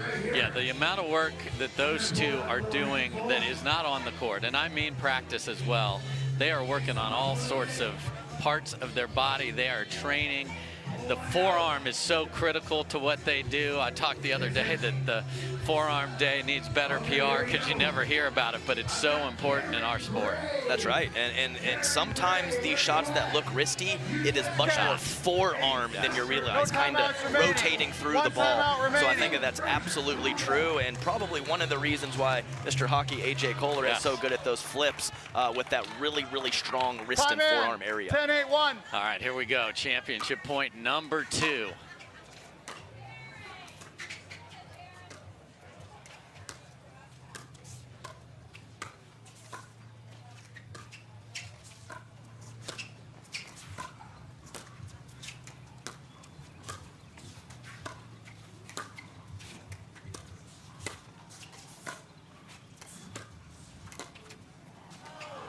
And that will do it. Ben and Colin Johns paint a masterpiece at the Oasis, winning 11-6, 11-4, 11-8. They never seem threatened, and this team is unstoppable. Adam Stone, what did you see? I mean, it's just too good. And you even saw in that last point, a lot of teams might panic and try to pull the trigger. Let's get this over with, right? They had a couple balls to attack that last point from a neutral position. They just kept dinking, worked their patterns and their game plan, and boom, they get the victory. So we will have 1, 2, 3 Johns on the court when we come back. Ben and Colin Johns are your champions.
sticky floors, catching breaks, and second wins. You never forget the way some things taste. Great taste, 96 calories. Tastes like Miller time. Welcome back, everybody, and the top seed in pickleball showed it again. 3 nifty sets and games of just absolute dominance. And Hannah Johns, yes, the 3rd Johns member on the court, ready to talk to her brothers who won in impressive fashion. Take it away, Hannah. Thanks, Dave. Hands absolutely out of this world in this match. How much were you feeling it out there? Yeah, with the softball, and those guys have great hands, so you're bound to have some really interesting exchanges. So I'm just glad that we came out on top on most of them. Well, Ben, brother, making it a little bit easier of a match here. You still have one final left to go on ESPN at 4 o'clock today. What do you need to do to prepare for that? And will it be a Triple Crown day? Yeah, Colin played amazing. So, you know, I was really happy with how we played. And, you know, not an extraordinary amount of energy. I'm not tapped out yet. So, you know, I definitely got one more left in me, and I'm looking forward to playing at 4 o'clock on ESPN. That's exciting. Colin, how about that tweener in Game 3? Oh, well, it was a good lob, so I didn't have a great play on it, and I got a little lucky off the tape. So you have to have something like that go for you, but it's always fun to entertain the crowd like that. All right, it is time for the trophy. Selkirk Sport coming on court now. Tate Ingebretsen to present. Tate. Thank you, Hannah. Congratulations, Colin and Ben. Selkirk wants to appreciate the players who've come out here. This is the biggest amateur turnout for the PPA Tour, over 1,500 players. We also want to show the respect to these pros who travel week to week. They put a lot of hard time and effort to grow this game, and you guys are here supporting them, and we love it. Congratulations, Colin and Ben. You guys are the men's doubles Texas Open champions of 2023. Dave, back to you. So, a couple of boys that have moved to Texas themselves take the Selkirk Texas Open. Ben Johns, 2 of the 3 steps towards the Triple Crown. And coming up next, we'll have a lady who's trying to win a Triple Crown. We will have Anna Lee Waters, the top seed, battling Leah Jansen in women's singles. Hi, I'm Rick Barry. I used to play professional basketball. Now I'm into pickleball. Performance is really important, but also recovery is actually just as important. AlloMD is a product that I use constantly before my matches and after my matches for my recovery. Great for inflammation, great for recovery. I keep coming back to this. AlloMD all day long, baby. I use it. I use it. I use it. I use it. I use it. AlloMD, Acute Relief Cream.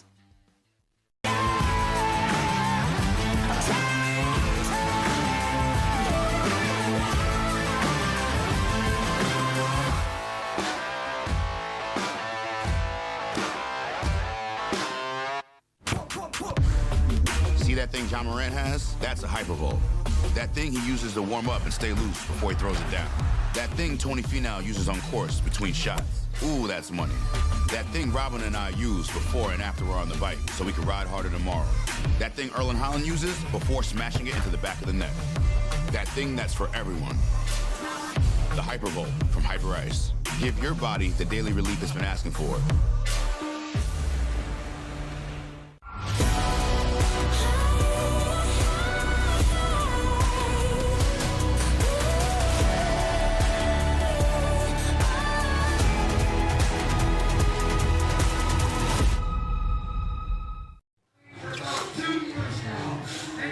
Welcome back, everybody. Thrilled to have you watching this amazing day of pickleball. It's Championship Sunday. We even snuck in a couple of women's doubles semifinals earlier in the day just to, you know, give you a little extra because Mother Nature got involved yesterday. And there's a good look at Leah Jansen trying to find a way, Adam Stone, to knock off Anna Lee Waters. She beat her the first time, and then she hasn't beaten her since. And what could she do today? Another one of these Austin residents trying to get over the top against young Anna Lee Waters. It's just so tough against Anna Lee because it's not the shot making or the movement, it's both. The athleticism that she possesses and the all-court game back of the court, front of the court, does not matter, is just unparalleled right now. But Leah Jansen, using that 5'10" frame, some really nice reach up at the kitchen line with her volleys, very much looking to come forward more than most of the ladies in the singles draw. She definitely has the tools to get this done. You just have to wonder how mental this has become because these players are playing each other quite often. Yeah, so a great run again for Leah Jansen. She gets to the podium literally every time she enters singles. It's been unbelievable. And there is what young Anna Leigh Waters has done, just wrecked a couple people and then had a real good battle with her doubles partner. They took gold earlier today, did Anna Leigh and Catherine Parento, 11-9, 11-8. That was a really good semi. You've seen that final before. Catherine is the only player to have beaten Anna Leigh Waters this year, got her in Daytona. So what should we look for here? What can Leah do to kind of, what should we watch from a point construction, returns, all that? So as I mentioned, her up at the kitchen with that reach. So what I am looking for is the shot that gets her to the kitchen, Dave. Okay. Whether that is a return or possibly staying back for 1 or 2 shots and then coming forward. So to be either at the advantage off the approach shot or neutral is reasonable. If she doesn't come in on the best ball and there's a slight disadvantage in the point, she's going to be in big trouble against ALW. That's for sure. So we talk a lot about how important serve and return is for these players. Leah has talked about how she's got to go for her serve. Adam, for new players coming in, are you looking to see placement? Are you looking to see variety? Are you looking to see depth? What's important here? Well, Dave, why not all of it? But okay. I was able to get on court and play some doubles with Leah Jansen on Wednesday before the tournament started, and I was very impressed because the last time I played her, she didn't have as much shape on her shot. Okay. So her ball was getting a lot of net clearance, landing deep in the court with some really nice rotation and topspin, and it actually gave me a little trouble. I clipped my paddle on the back fence a couple times, so I expect her to go a little less linear and penetrating and go with a little more net clearance and spin and depth, Dave. Okay. So we will look for that. Anything that you can do to keep Anna Leigh Waters off of the net. She has just been an absolutely dominant player in all 3 disciplines, which is just remarkable. Game 1, time in. Leah Jansen will get us started. Let's play pickleball. Side out. Well, hey. Right on cue, the shape of the serve, Dave. I told you. My goodness, Adam. Ta-da. What's the lottery numbers tonight, buddy? I mean, that is exactly right, but you can't sprinkle that. You got to make that 2-handed backhand and get to the net.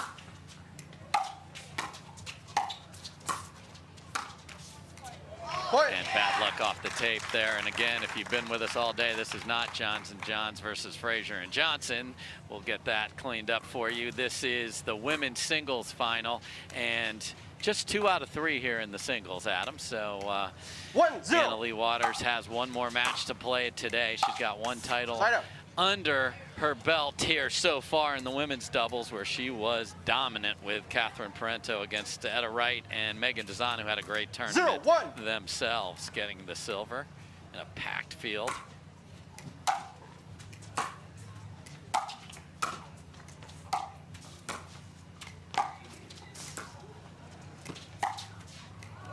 That is an unbelievably frustrating loss of a point there. Leah did everything right. That up the line one-handed backhand roll was beautiful, and Anna Leigh Waters said, I'm just going to short hop a cross-court angle right into the kitchen. No big deal. And it is a big deal to be able to make that ball and not leave it up or find the net, because there's just no clearance on that.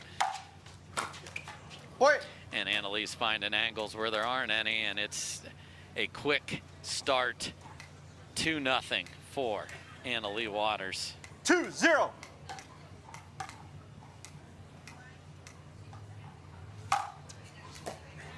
Big serve there. Leah Jansen is looking for her first title since August of 21 in women's singles. 14 straight silvers on Championship Sunday. 0-2.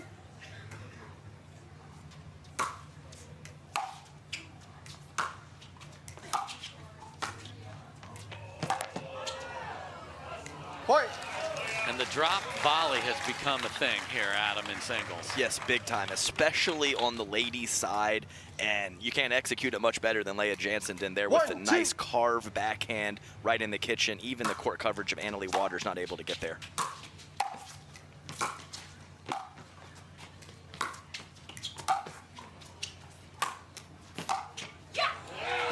Outstanding point from Leah Jansen, and we are not at a 2. I said come in on a good ball, and she certainly did right there, Dave. Yeah, and you got to choose when you are going to press the pace against that lady right there. She asked for a pink out today and has delivered in her own garb.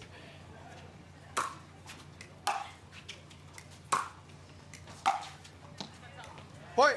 Another huge serve, great approach, and Timeout, wonderful receiver, start, 3-2. especially as confidence could be a bit of a problem. And Annalie Waters has seen enough and is calling timeouts. She is somebody that uses the timeouts very, very judiciously. Leah Jansen with the early lead in our women's singles final. Hi, I'm Rick Barry. I used to play professional basketball. Now I'm into pickleball. Performance is really important, but also recovery is actually just as important. LMD is a product that I use constantly before my matches and after my matches for my recovery. Great for inflammation, great for recovery. I keep coming back to this. AlloMD all day long, baby. I use it. I use it. I use it. I use it. I use it. AlloMD, acute relief cream.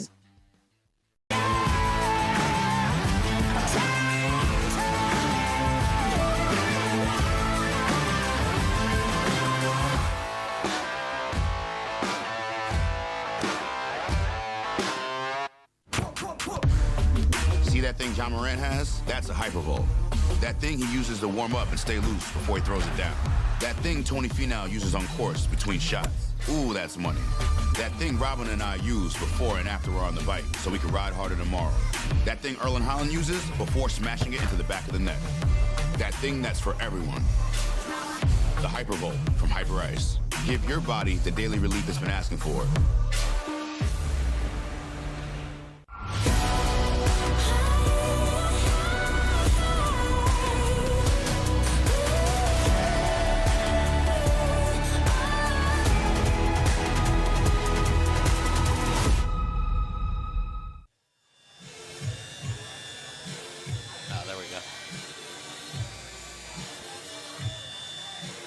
Welcome back, everybody, and we have Annalie Waters taking just a listen from mom, and it's mom, it's coach, it's confidant, and quick timeout early. Annalie never lets big runs happen against her, especially in singles.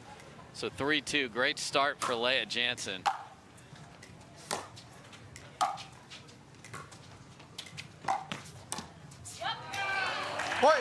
Again with the drop volley, very nice, and covering the angle from Annalie Waters. And Dave, I can't tell you how important it is to have some outside eyes looking in on the court with Lee Waters. Very tough in the moment to problem solve everything. So to have that outside set of eyes and a very competent outside set of eyes is huge. Just outrageous trio of two-handed backhands from Leah Jansen, and she is feeling it on Sunday. Absolutely right, Dave, and she has had some exclamation after her handful of really nice points, just letting everyone know, I don't care what the previous results are, I'm here to play.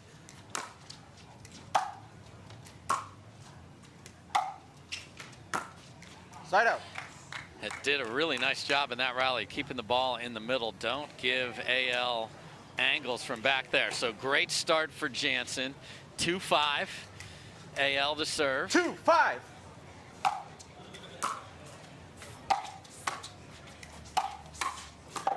Side out. Yeah, it was great stuff from Leah Jansen there as Annalie Waters decides to go with the body blow. And Leah Jansen just a half step to her left and a great contact on that forehand volley. Yeah, you got to get your body out of the way so you can make a good volley. That was really well done from Leah. And look at Annalie ran around the return. Side out. just wide, and she would have been in good position if that caught. Yeah, I think that that's probably the right play from Leia, going with the drop over there, inside out to the backhand side of Anna Lee in that particular situation.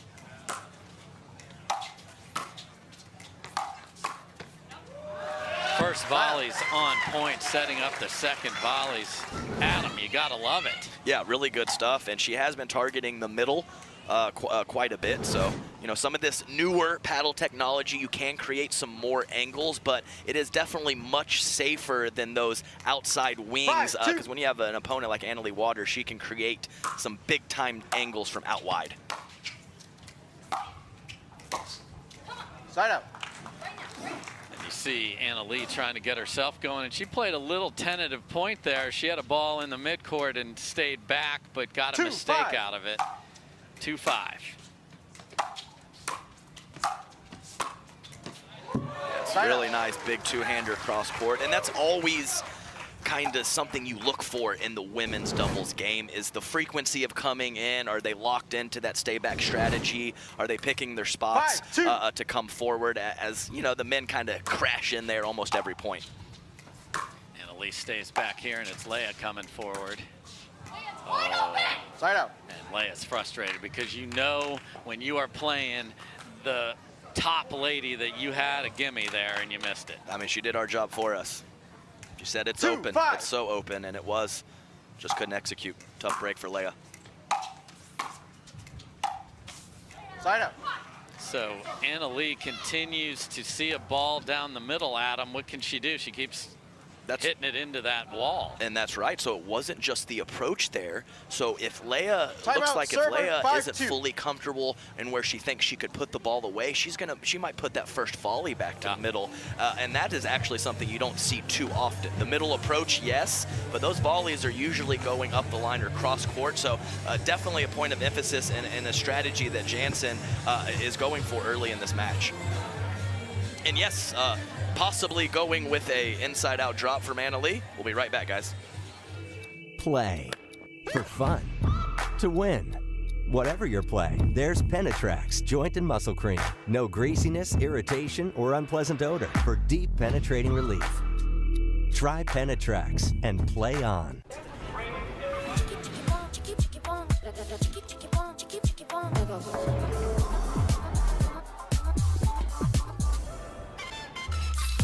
Follow your vibe. Busy Hard Seltzer, flavor for every vibe.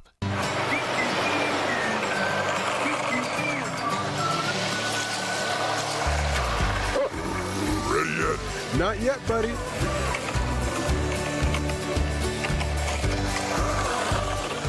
Want to maximize your game performance to always stay in bounds? Look no further. Thorlo pickleball socks are specifically engineered with our innovative padding to help you perform your best. Pickleball socks that keep you on the ball. Find your sock at thorlo.com.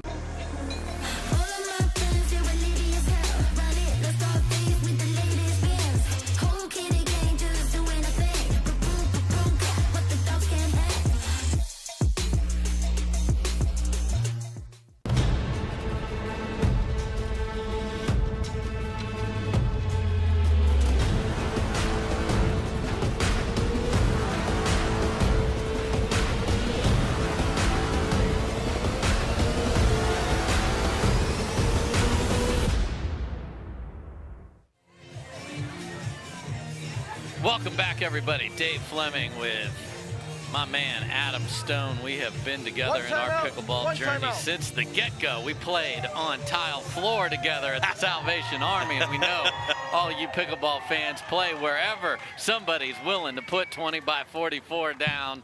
So thrilled to have you in the booth here, Adam, and Leia Jansen off and out to a very nice start here in game number 1 of the final.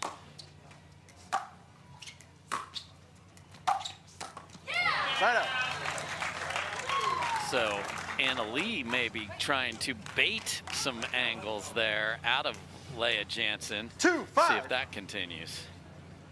2-5.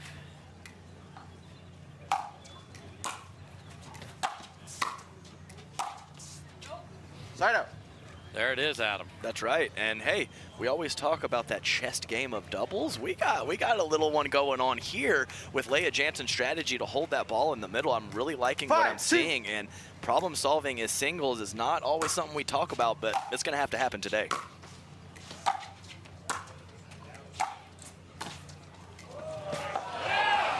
Middle first volley, drop shot. This is the magic pattern. Yes, exactly right. And possibly for Annalie Waters, she has that great kind of hybrid drop drive, and she can roll it to both sides from forehand and backhand. So possibly going with a few of those shots, forcing Leah to hit up, and then creating her own angle later in the point could be a good option.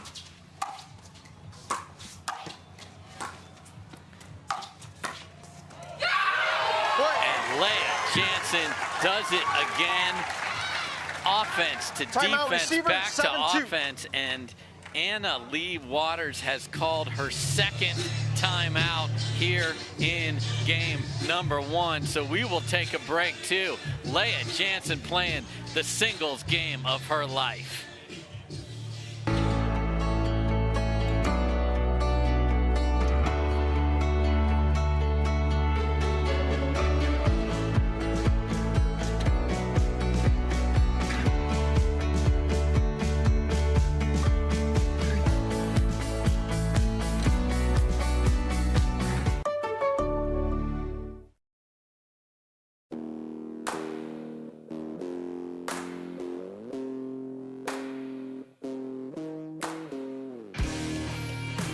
This spring, you don't have to be a baller to buy like one.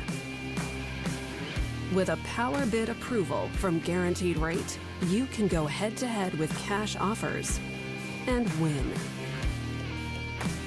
Call a Guaranteed Rate loan officer today.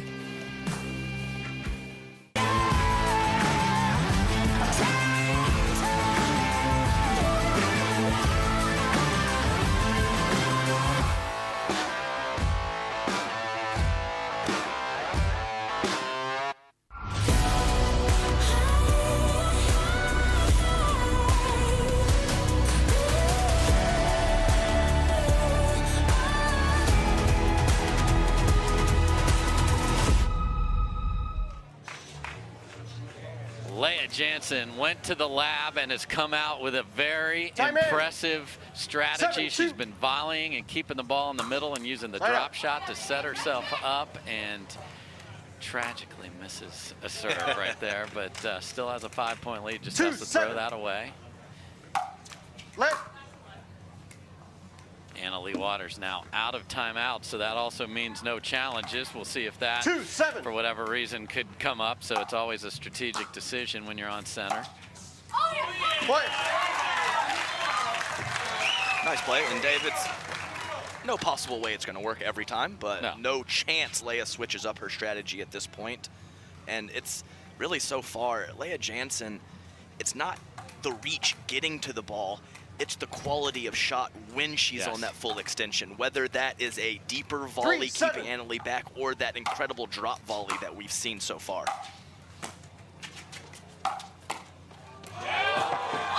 I mean, that is unbelievable. That first ball there beats a lot of players. And that first ball from Annalie is exactly what I was talking about. It's kind of that hybrid drop drive. I like exactly what she did. You got to tip the cap to Leah Jansen with that carve angle, just too good. 7-3 again, best 2 out of 3. Another huge serve from Leah Jansen. And that cut volley on the backhand side when it is up has been devastating. Yeah, it touches that court and just takes off. Even the incredible athleticism and movement from Annalie Waters just can't catch up to that ball right now.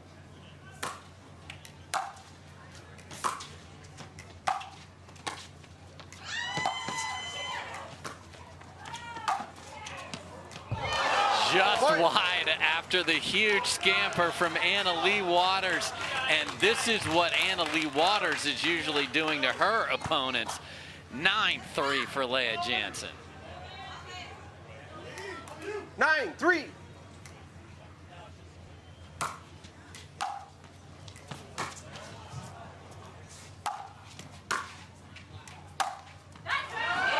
And a miss and such a smart ball there to throw the lob up in the air, Adam. Yeah, exactly right. I mean, she's got it all right now. She's definitely dialed in. The variety, it's all there for Leah Jansen.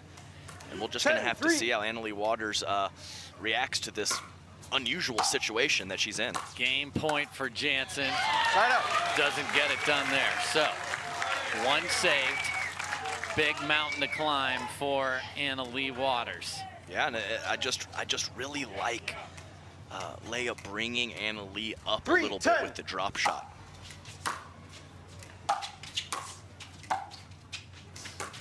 Too good on the angle, Dave. And I think a lot of these female competitors are amazing at lateral movement, and I think occasionally a few of them can struggle with that up and back. So if you're got them on the string going side to side, court coverage on point. If you can force them to come forward, I think that is something that you can take advantage of. Indeed, and second chance for Jansen to get game one.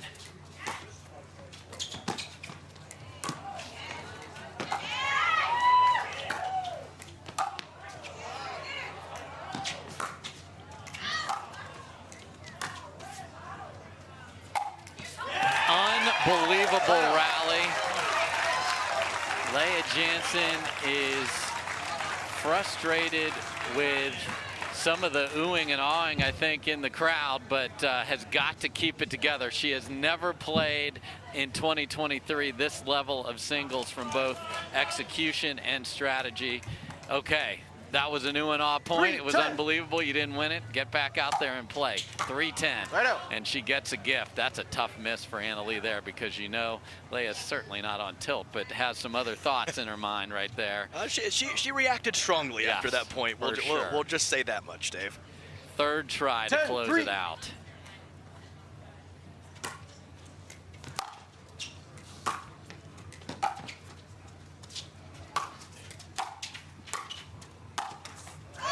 That will do it.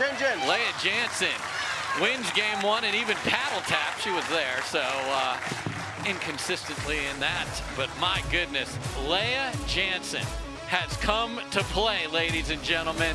Annalie Waters has got to get this figured out. We'll see what she solves when we come back.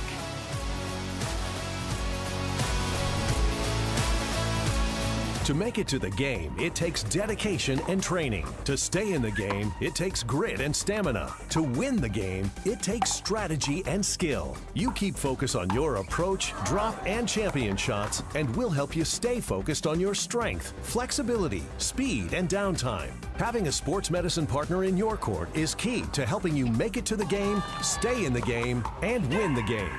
Select Medical is proud to be the exclusive provider of physical therapy of the PPA Tour.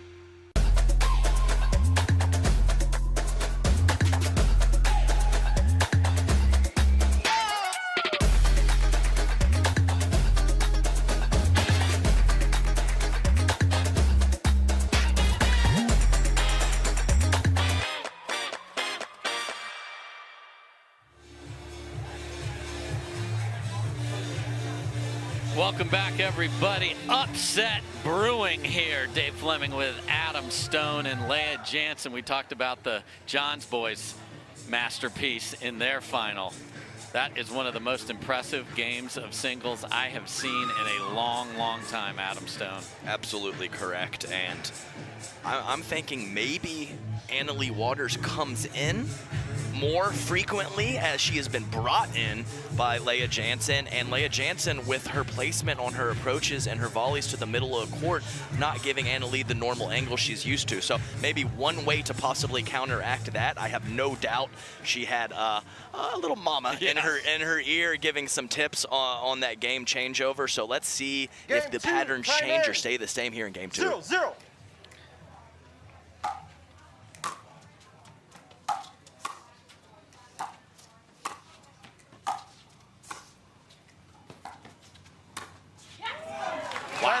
just so disciplined in the approach, Adam.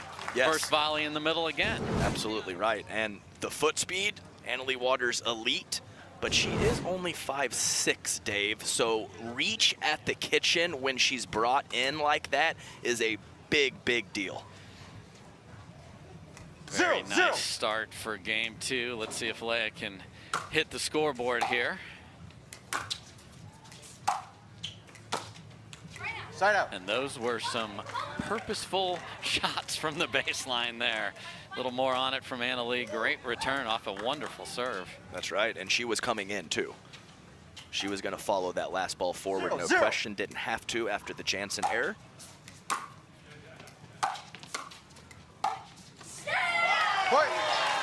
Not quite as deep on the first volley there for Jansen, and it is Annalie Waters on the board first in game number 2.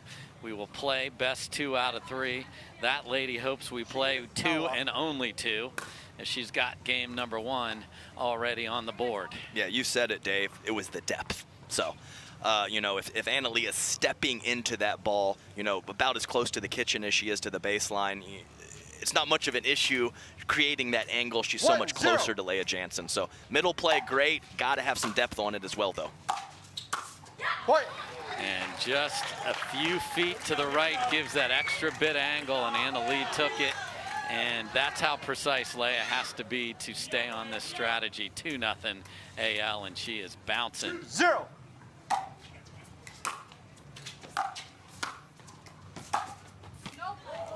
Ooh, just misses on the full sprint. She did just miss. And it is crazy to think that 12 to 18 inches in that previous point is all it took for Annalie Waters to create that angle. Side up. I mean, Mama Waters, I'm sure, said you need to start hitting your returns, and boy, has she answered the bell with that. Heavy. Very heavy.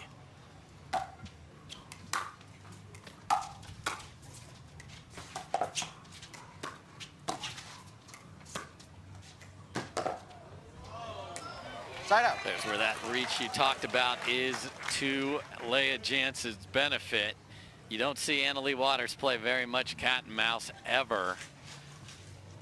Yeah, it's kind of like a tail of the tape with the boxers, you know, like they're probably about the same weight, just a little reach advantage there for Leah Jansen. So 0-2 here in game 2.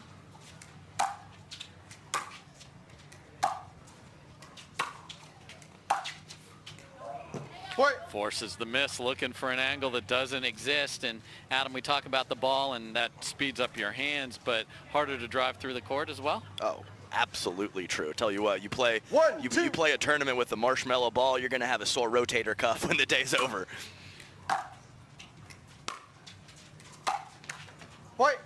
So again, we saw Annalie Waters try to create an angle on the return, but makes a mistake, and Jansen quickly erases the 0-2 deficit. So 2-2, game 2. 2-2.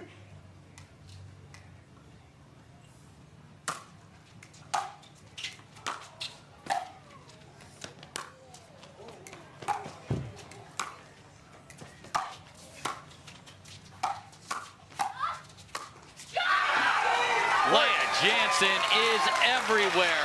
What a rally. I have not seen Annalie Waters pushed all over the court like this since she lost to Catherine Parento earlier this year. Exactly right. So I would say it's maybe not all the way on the string, but it is almost always Annalie Waters who has her opponent on the string, and this is a role reversal if I have ever seen one, Dave Fleming.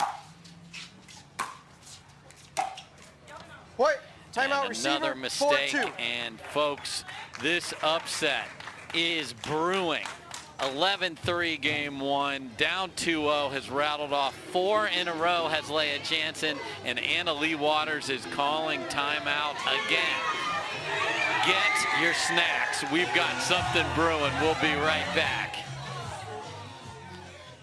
Introducing Skechers Pickleball, the official footwear of the Carvana PPA Tour. They're ultra lightweight and responsive for incredible speed. They have Goodyear rubber outsoles with a specialized pickleball design for increased side-to-side stability and agility. Plus, they feature shock-absorbing foam and Skechers' famous Relaxed Fit design for incredible comfort game after game. Conquer the court in comfort. Skechers Pickleball, the official footwear of the Carvana PPA Tour. Why is Aaron happy? Well, just days ago, his old wheels gave out. But he knew Carvana had his back.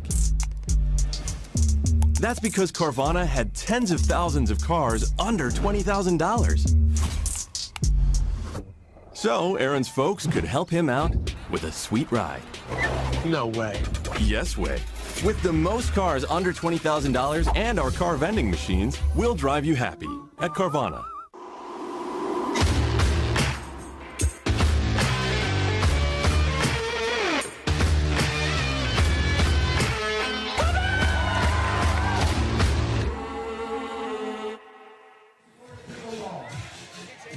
Welcome back, everybody. Anna Leigh Waters has now switched in a different paddle here, Adam. What could that be all about?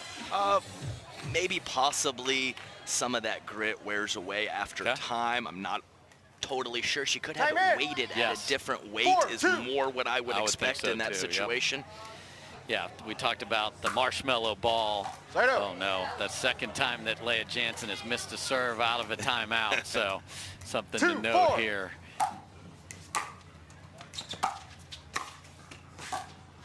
Side up. Yes, I know multiple very competent players that do switch their weights between doubles and singles. Yes, so for sure. that could most likely be the situation that we're in. Just a little extra pop to get some more depth and pace on that ball.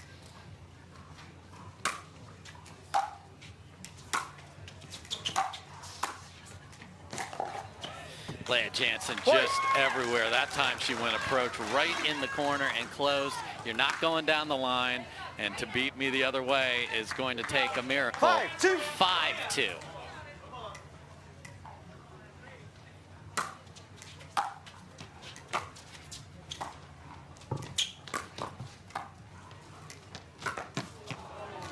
Side out.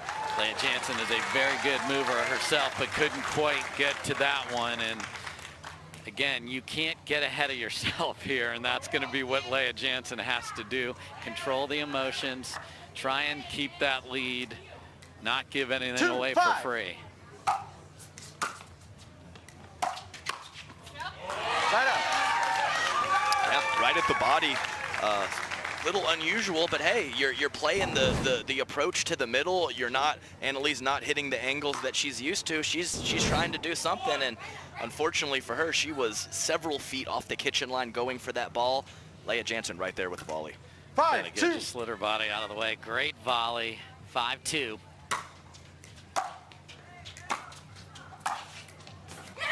Great return. So Anna Leigh trying to get herself going. We heard from her there after that, and that's the way she started game two, with some just obscenely good returns.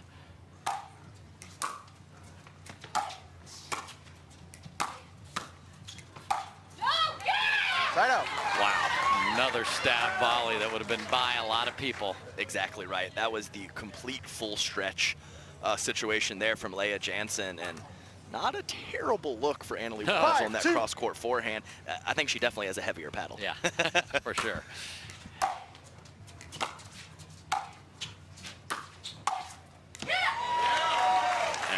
And Leah Jansen knows that that was not the shot selection she needed there. Down the line high, just gets crushed. So it's had a few, that's 3 chances at 5. We'll keep an eye on this.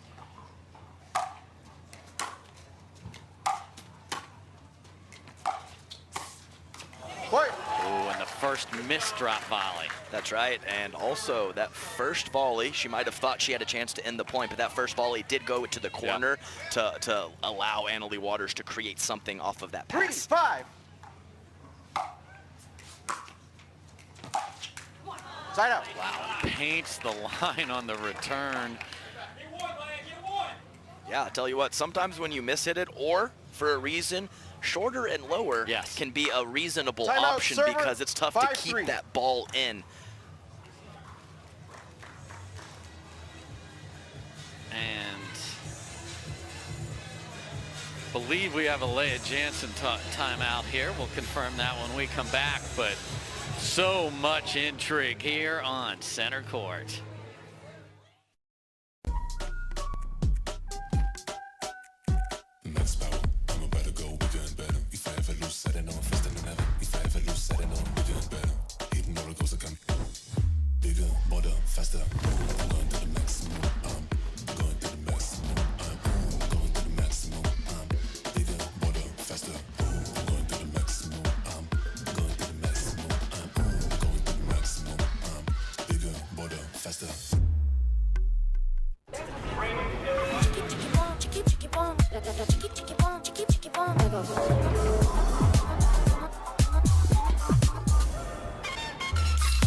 Follow your vibe.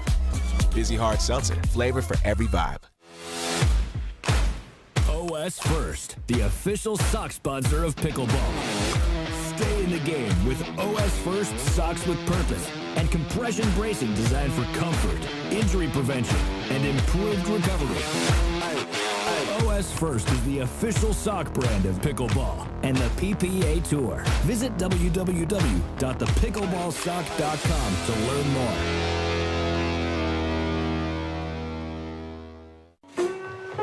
From pool to port to perfection. We'll make Europe the time of your life. Time and time again. Visit hollandamerica.com or call your travel advisor. Welcome back, everybody. Leah Jansen playing at the absolute top of her game here in 2023 on the Carvana PPA Tour. This is the Selkirk Texas Open presented by CIBC, and we are seeing something else here, Adam. Absolutely right. And I'll tell you what, Dave, there is a difference between letting it fly early in a match and finishing the match. Let's see if Leah can do it. Oh, and out of the timeout that Leah called on offense, she gets a miss. So the timeouts are working for mistakes on the other side, and Annalise trying to get herself going. 6-3.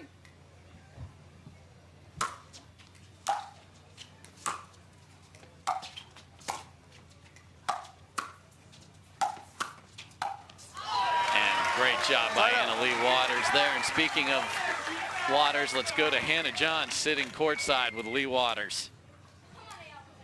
Thanks, Dave. This is not a position we often find Annalise in, down to somebody in a singles matchup. What are you telling her? Yeah, right now she doesn't have a whole lot of confidence in her shots. Leah's using a new paddle that has twice the pop, 3 times the spin. It's not coming up off the ground. It's basically like playing a whole new player. And so Annalise used to facing the Leah Jansen of the past, and this paddle has improved her game a lot. So what do you do when a player comes out here with new technology that's really changed how she's playing the game? What is your advice? I've tried to tell Annalise to forget about the paddle and focus more on herself and what she can do better, because right now she's just not making her shots at all. I mean, this is not the Annalise we all know, and it's okay. And I've tried to tell her, you know what? Leah's playing great. If you lose, you lose. Just try to focus on yourself and what you see. I mean, that's a shot she never misses. So it's just not her right now. That's okay. That's all right. Words from mom and coach. I love to hear it. Thank you, Lee, for your time. Dave. All right, we are back, and that is as concerned as I've ever heard Lee Waters, and it's tough. That's where the mom part of this is hard, because you feel for your daughter, and Leah Jansen is trying to make this a bad day for her, and another pinpoint volley from Leah Jansen. Exactly right, and it really is the progression of strategy. You have to take care of yourself first. Yeah. If you are not executing your shots, the X's and O's don't matter. So that was well put by Lee Waters. Annalise, take care of yourself, and then maybe I'll give her some patterns to work with once she gets it figured out. Ooh, and that's one that Leah wanted to make, but she got stuck at 5 earlier, called a timeout on offense, got a missed return, then put pressure on, so she has extended it out to 7. So now you can start to see the finish line. Can you hold it together? And another, there's the angles. This is so smart. And so we ask, which players can be disciplined to just stay on it, stay on it. You got to 7 with that. Can she keep it doing? Can she have the conviction right here to walk up to the line and hit that big, deep serve and make it?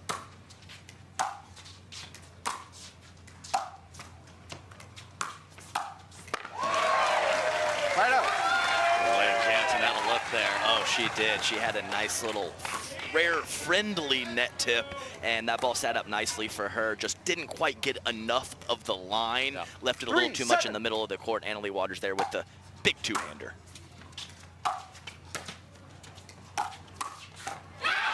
What a read from Leah Jansen. She is everywhere.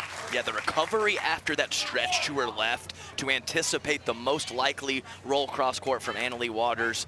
Just great athleticism and anticipation from Leah Jansen. 7-3.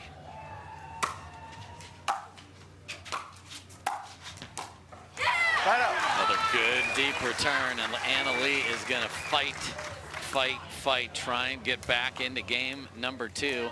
Leah Jansen just has to keep making those deep returns in the middle of the court. Side out. Gave an angle there, and the way that Annalie is walking towards this ball is the most frustrated I have seen her in a long time. That's right, Dave, and the thing is, when Leah is going middle so much, Annalie's not in a rhythm when she does go to a corner and hit an angle. So that is a big factor as well. She's normally hitting angles all match long. She's not hitting a lot right here. That could be an issue for her.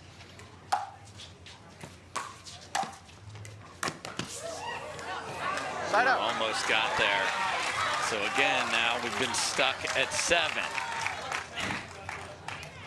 Singles, just you gotta find it inside you. What a battle between these ladies. Short return from Jansen, and Annalie's trying to get the crowd behind her, which is usually not a problem. 4-7.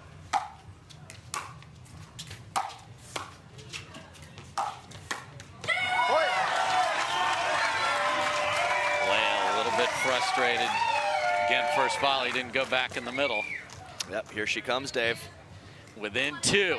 Yeah, and you're exactly right. First did not come back to the middle, and one of the first cross-court backhand volleys errors from Leah Jansen in this match. And now a rare miss on a return here for Leah Jansen, and just like that, 7-6. All right, Adam, I'm going to send you over to Leah Jansen's corner here.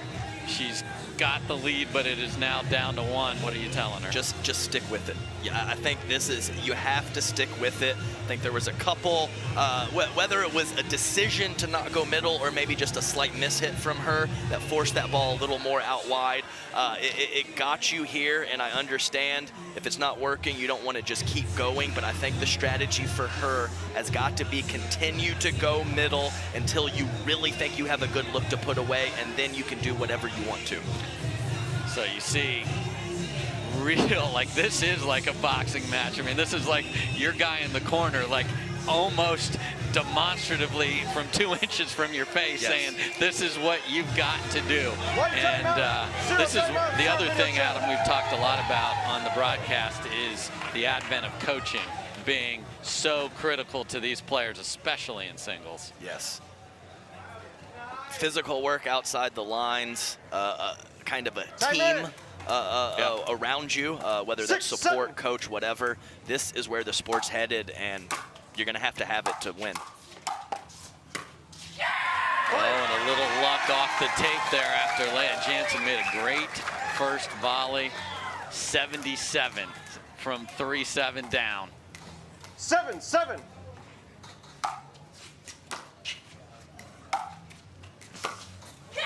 And has nosed all the way out in front. It is now 8-7 Annalie Waters. Got to have both, Leah. Spot in the middle and the depth. Got to have both, one or the other. 8-7. Just too much of a window for Annalie Waters to do something with the ball. And another net cord goes Annalie Waters' way, and Leah is clapping for the fans who clapped against her there. So gotta hold this together. Sarcastic clap from Leia, raising the roof from Anna Lee to get the crowd into it. My goodness. 9-7. 9-7. And now that little roll you talked about, and 7-3 Leia Jansen was just 5 or 6 minutes ago.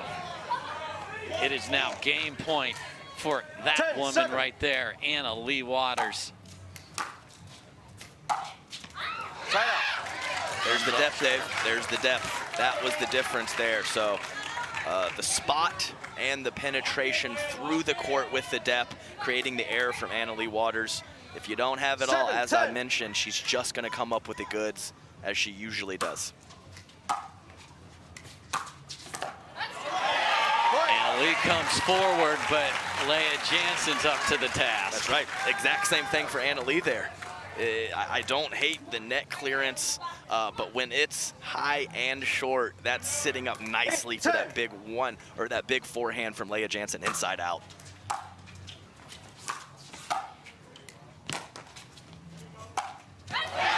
Oh, and we get a misfire on the overhead, and we are at 9-10, and I think Anna Lee has called timeout, and this is crazy, the back and forth here in game number 3. Leia's a little frustrated with herself, and sometimes, Adam, it's easier to play behind even though you were up big earlier.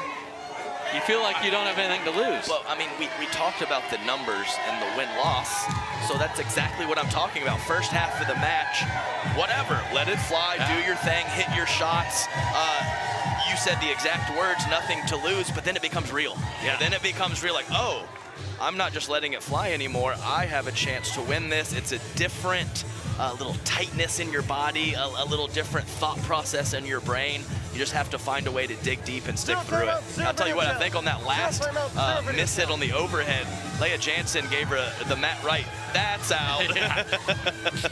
Yeah, Leia has been feisty with the crowd here, and she is ready again.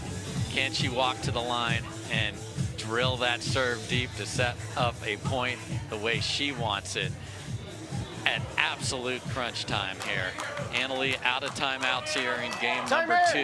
9-10 as Leia Jansen walks back to the line.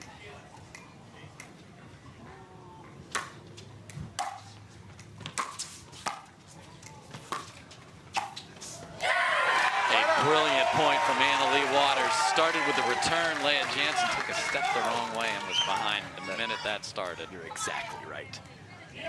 And not a bad cross-court slice shot there from Leia Jansen. No. And it wasn't the incredible reach from Anna Lee Waters that allowed her to hit that out of the air. It was the phenomenal footwork and a little slide step on the kitchen line. Very well played. Second chance to win game number 2.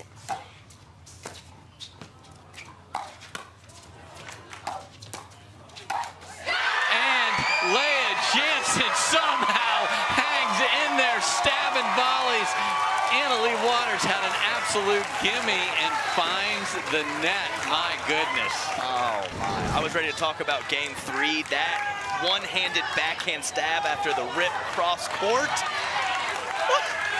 She guessed wrong and still got a paddle on it. Crowd is feeling the same tension that we are. 10-9, now 9-10. Leia Jansen has knotted this up at 10. What fight in her? With the full body clinch. The full body clinch, come on. Man, the energy is palpable from the fans, the players. The whole Oasis is just rocking right now, Dave.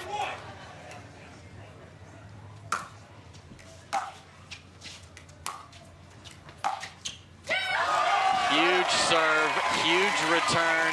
Jansen comes goes in a corner and late. Exactly. And I don't know, Annalee kind of hung out in that corner. I don't know if she thought she missed her return, but it allowed Leah Jansen to think she had space over in that corner. Oh, and a missed return from Leah Jansen, and now Waters has her third game point. This one at 11-10. Wow. 11-10. Oh, and another ball you would expect to end game number 2 finds the net. A little short on the return, definitely right in the middle of the court, but anytime that Annalee is kind of taking a gallop forward into a ball, you have to have a little bit of worry. 10-11.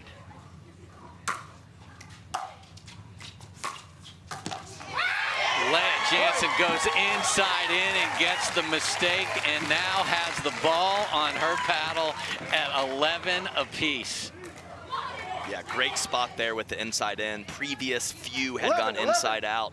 Way to switch it up from Leah in a big moment, Dave. And threads the needle down the line. Leah Jansen has a match point coming up at 12-11. Great footwork after, again, an initial step to her left to get all the way back over and strike that forehand up the line. Very nice footwork from Leah Jansen. 12-11.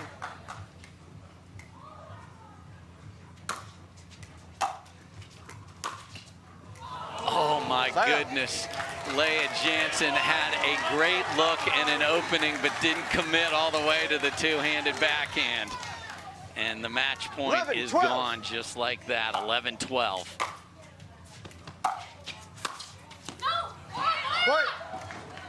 And Jansen pushes the two-handed backhand volley just deep. She had an absolute sitter there. She did. That was shoulder high, Dave. 12. Just went for a bit too much.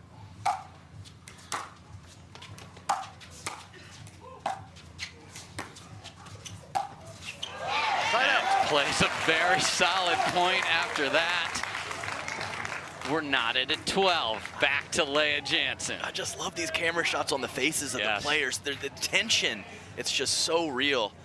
I love these big spots. And this is as big as it gets, Dave.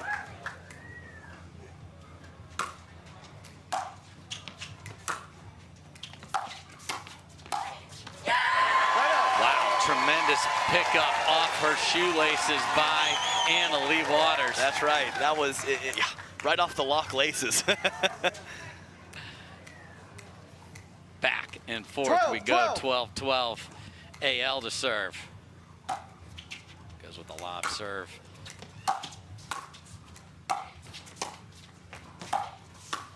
Right foot was on the line. Oh, no. And we get a foot fault call at 12 apiece. You don't have any timeouts. I believe our first of the match. Alan Roman calls it definitively. Take a look here.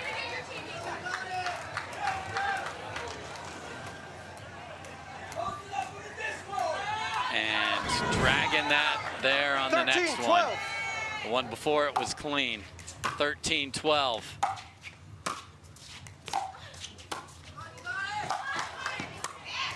And saves another. Annalee has had game points at 10-7, 10-9, 11-10, and 13-12. And we will play on. Perfectly struck two-hander from Leah. 12-13.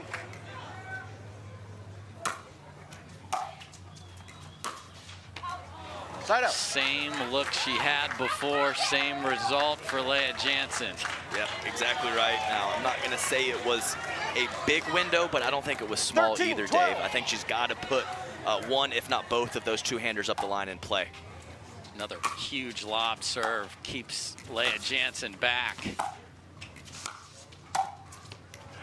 And on the 5th try in an epic best you'll ever see women's singles game, It is Anna Lee Waters who saves a match point down and takes game 2, 14-12. My goodness, don't you dare miss game number 3.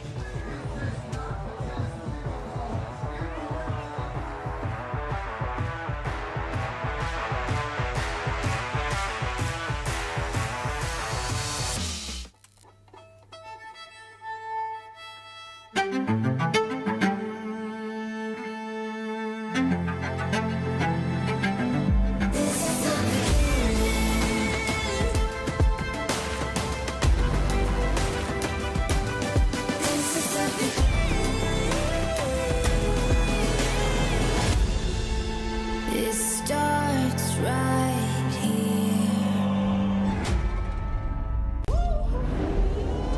Let's go.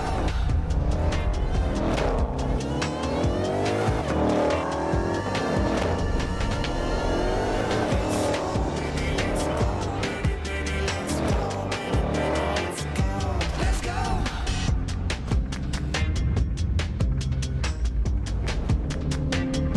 Let's go. Hurts, let's go.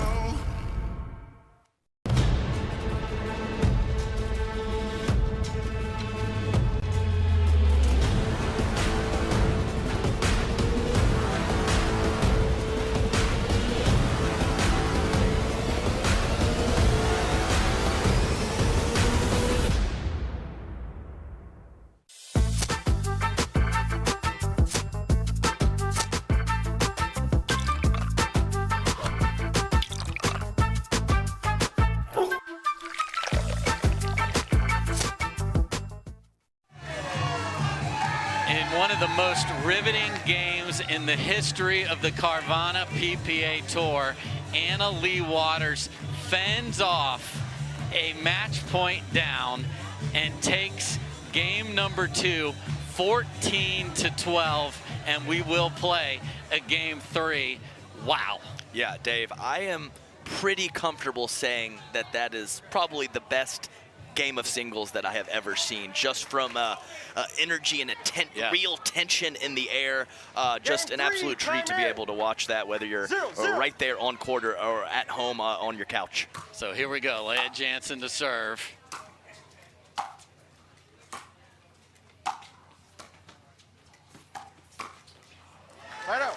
Ooh, and had a good look there, but couldn't execute it. So Anna Lee gets the first chance, and this first part of game 3 is really important to Leah Jansen. Can't remember that two-handed backhand on match point. Anna Lee Waters comes forward and is the first to score in game number 3. I think she had some pretty quality deception on that shot, coming around the ball from the middle of the court, moving away from Leah Jansen. Really tough to volley that ball when it's moving away from you. Side out. Jansen gets a miss there.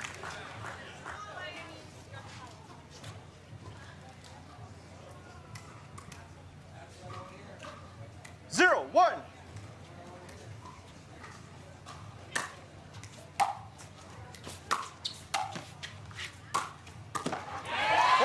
Leah Jansen firing away from the baseline. And I think as this game matches progressed, there has been a slight up in frequency of Anna Lee coming forward. Yes, so there's no question. It's not a full-on barrage. She's still picking her spots, but definitely a point of emphasis for her to sneak in a little bit more, Dave.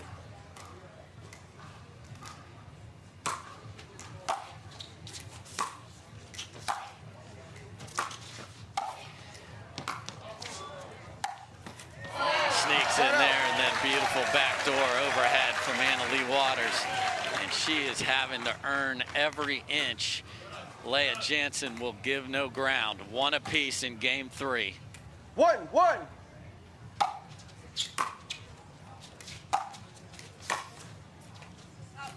Just wide there, and that serve was very tight on the sideline. Very, very nice. And that forehand struck as well as possible for Anna Lee Waters. Once again, spin moving away from Leah Jansen. So she tries to go through Leah Jansen. That is not a productive choice. I think she yelled at the ball there. That was pretty funny. Like, it was going right by her as she's yelling at it. And you're exactly right. Not thrilled with the decision 1, 2. there.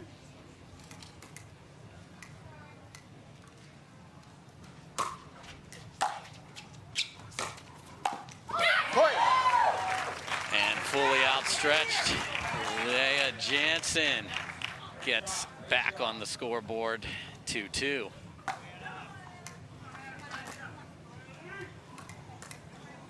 We will switch ends at 6. 2-2.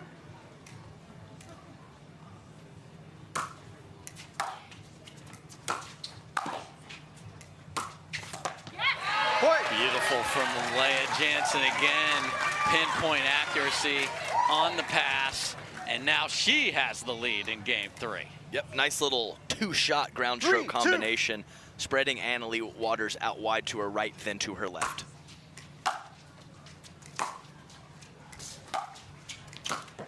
Side out. Comes right back with great depth on her shots. And now you start to question, what did all of my conditioning do for me? It is hot out there. The tension adds to your tiredness. 2-3. 2-3. Got to push through it. Yes, and I think you said it, Dave, the tension in these big spots, it's almost like you're exerting 2 or 3x than some of the early round matches, and it is a real thing. Ooh, and 2 missed returns in a row from Leah Jansen. 4-3 AL now. This is like a great match horse race here. AL now noses in front. Just misses wide, and that has been the theme of this match.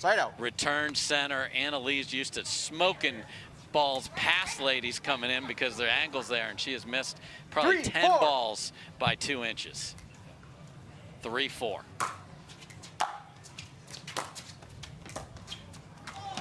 Yeah, she's not striking it poorly. She's just running out of court from where the approach shot is coming to her. That is the difference, and she's going to have to find a way to dial that in.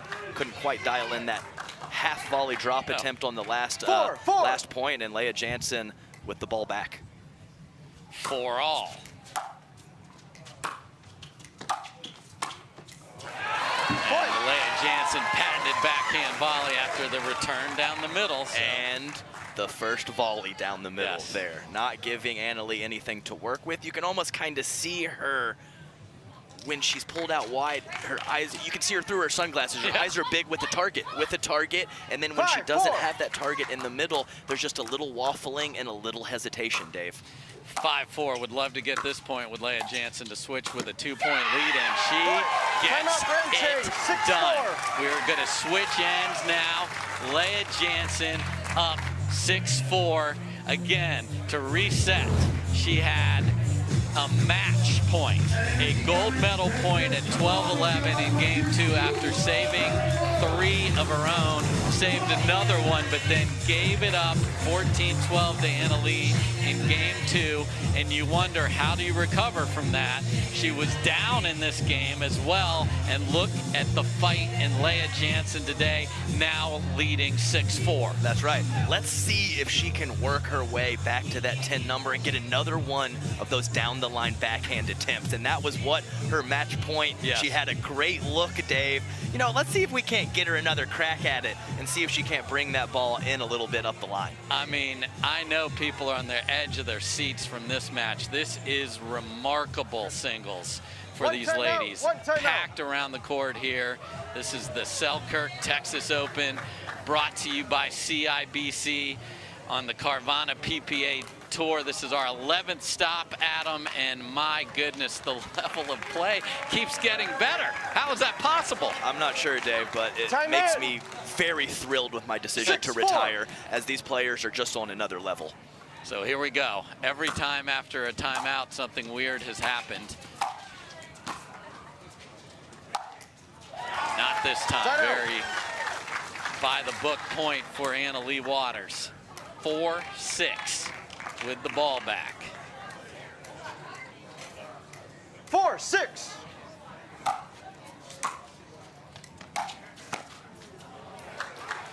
Point. Steps into the court, finds just enough room past the outstretched arm of Leah Jansen. And she doesn't need to be moving backwards. Leah Jansen just needs her to be neutral instead of stepping forward on that pass attempt, Dave. Point. And again, much like in game number 2, Leah gave up the lead and then came roaring back. So it is 6 apiece here in game number 3. 6-6. Lob serve again. That got her the game 2. Point. And what that does is it makes the return for 7-6. Leah Jansen more difficult to pinpoint. You've got to provide all of the energy behind it. So, AL. I'll tell you right now, Dave, I hate it when the ball floats up like that, and I have to create all my pace. Even just getting, you know, like a third of my pace from their ball really makes a big difference. So I like the play from Anna Leigh Waters, mixing it up. And we have a Carvana driving it home moment coming up for you. Leigh Waters was driving home a message there, and here it is. This match has been a whole driving it home match. Look at this get, look at these angles. And Leah Jansen just hitting every corner on the court. Can't believe that ball was in. And ultimately, it is Anna Leigh Waters who wins that one. And that was when Leah was frustrated with the crowd because they were oohing and eyeing all throughout it. So, back here, Leah Jansen has used her timeout. It is 7-6.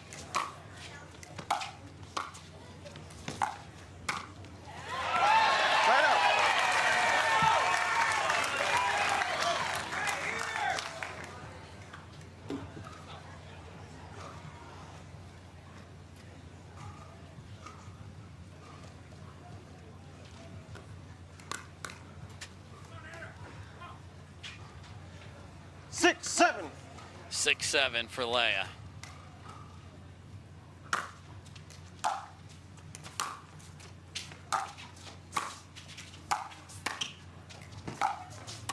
Beautiful point from Leah Jansen, and we are knotted at 7. Great control of the kitchen, having to fend off several passing shots from Anna Leigh Waters, and she handled all. 7-7.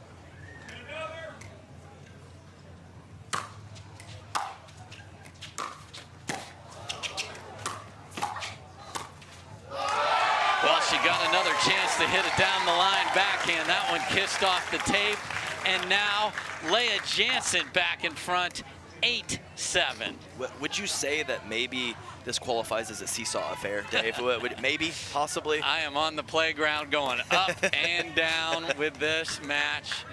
One of the best matches of the year, without question.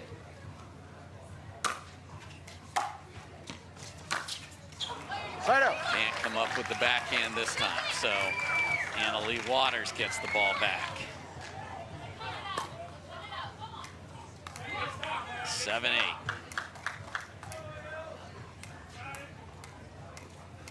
Seven, 8. Lob serve again. Point. And it is an effective mechanism to keep Leah in a much less comfortable position. Just your flow of your body's even different. Absolutely true. 8-8.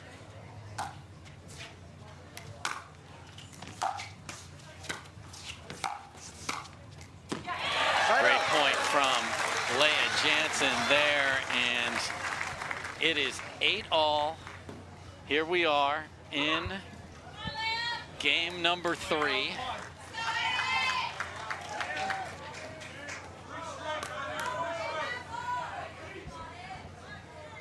Eight.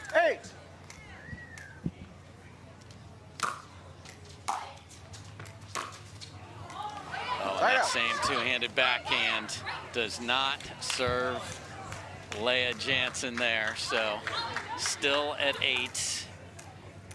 8-8.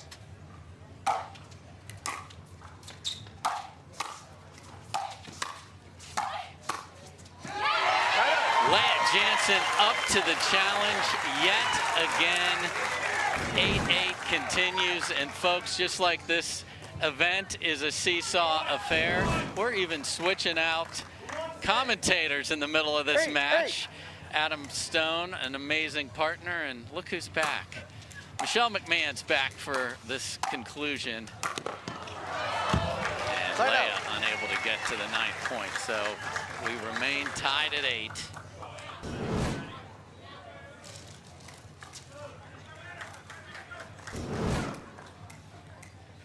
Eight. Side out.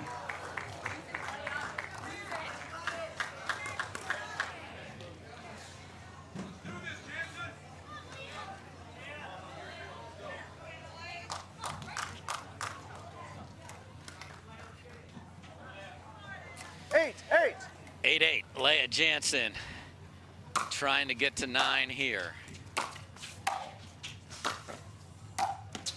And just a nice soft touch for Anna Leigh Waters. Michelle, welcome to the madness. This has been one of the greatest singles matches you would ever want to see. Who is going to get to 9 first? Thrilled to be joining this thriller. The drop does not catch the ground there, so it has been 8-8 for several side outs in a row here. These players have met 18 times, Dave, and 17 of those have gone to Anna Leigh Waters. And the last 16 in a row of those. Leah won the first one, so this is how much is riding on this, especially obviously for Leah Jansen. 8-8.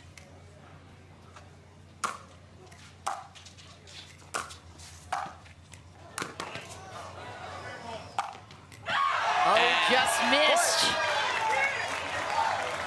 Anna Leigh cannot believe it, and Leah Jansen is now within 2, and that is a smile of surprise there. Receiver, and 9-8. Anna Leigh calling a timeout here, so 9-8, Leah Jansen.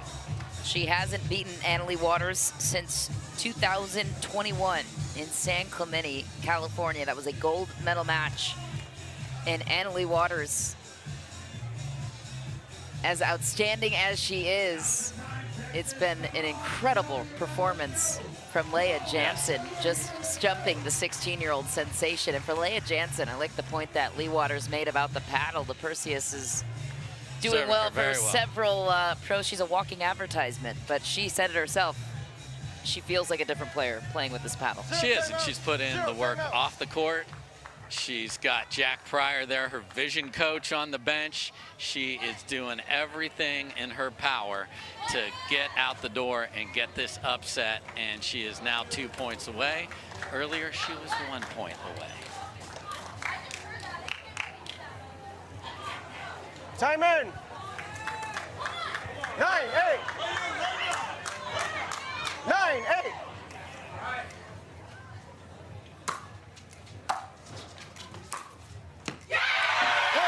And Leah Jansen threads the needle and has her second championship point, this time in game number 3.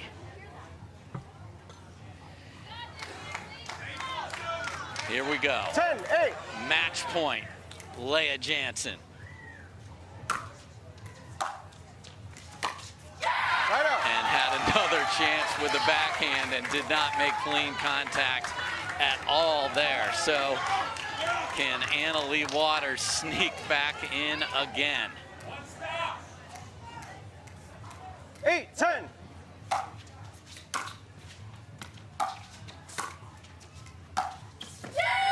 She gets one back. 9-10. Wow.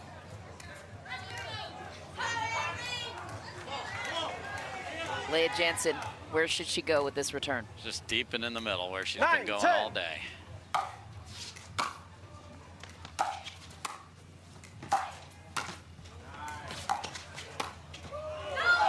Oh, a near miss for Leah Jansen. We are tied at 10, and it is going to take more than 11 to win this singles championship. 10, 10.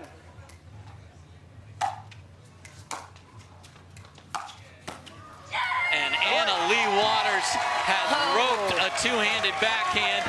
She saved 2 match points down, and it is now Anna Lee Waters with a championship point of her own, 11-10. 11-10.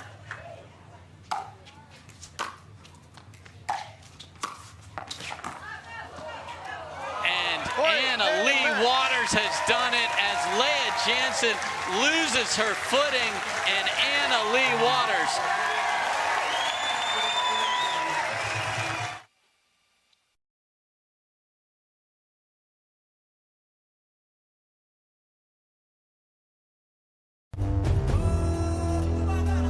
The Carvana PPA Tour has come to Texas, where the best pickleball players in the world have come in search of gold and glory.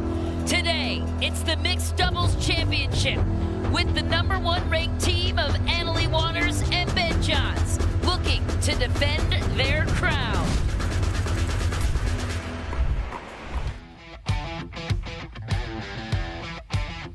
You are watching the Selkirk Texas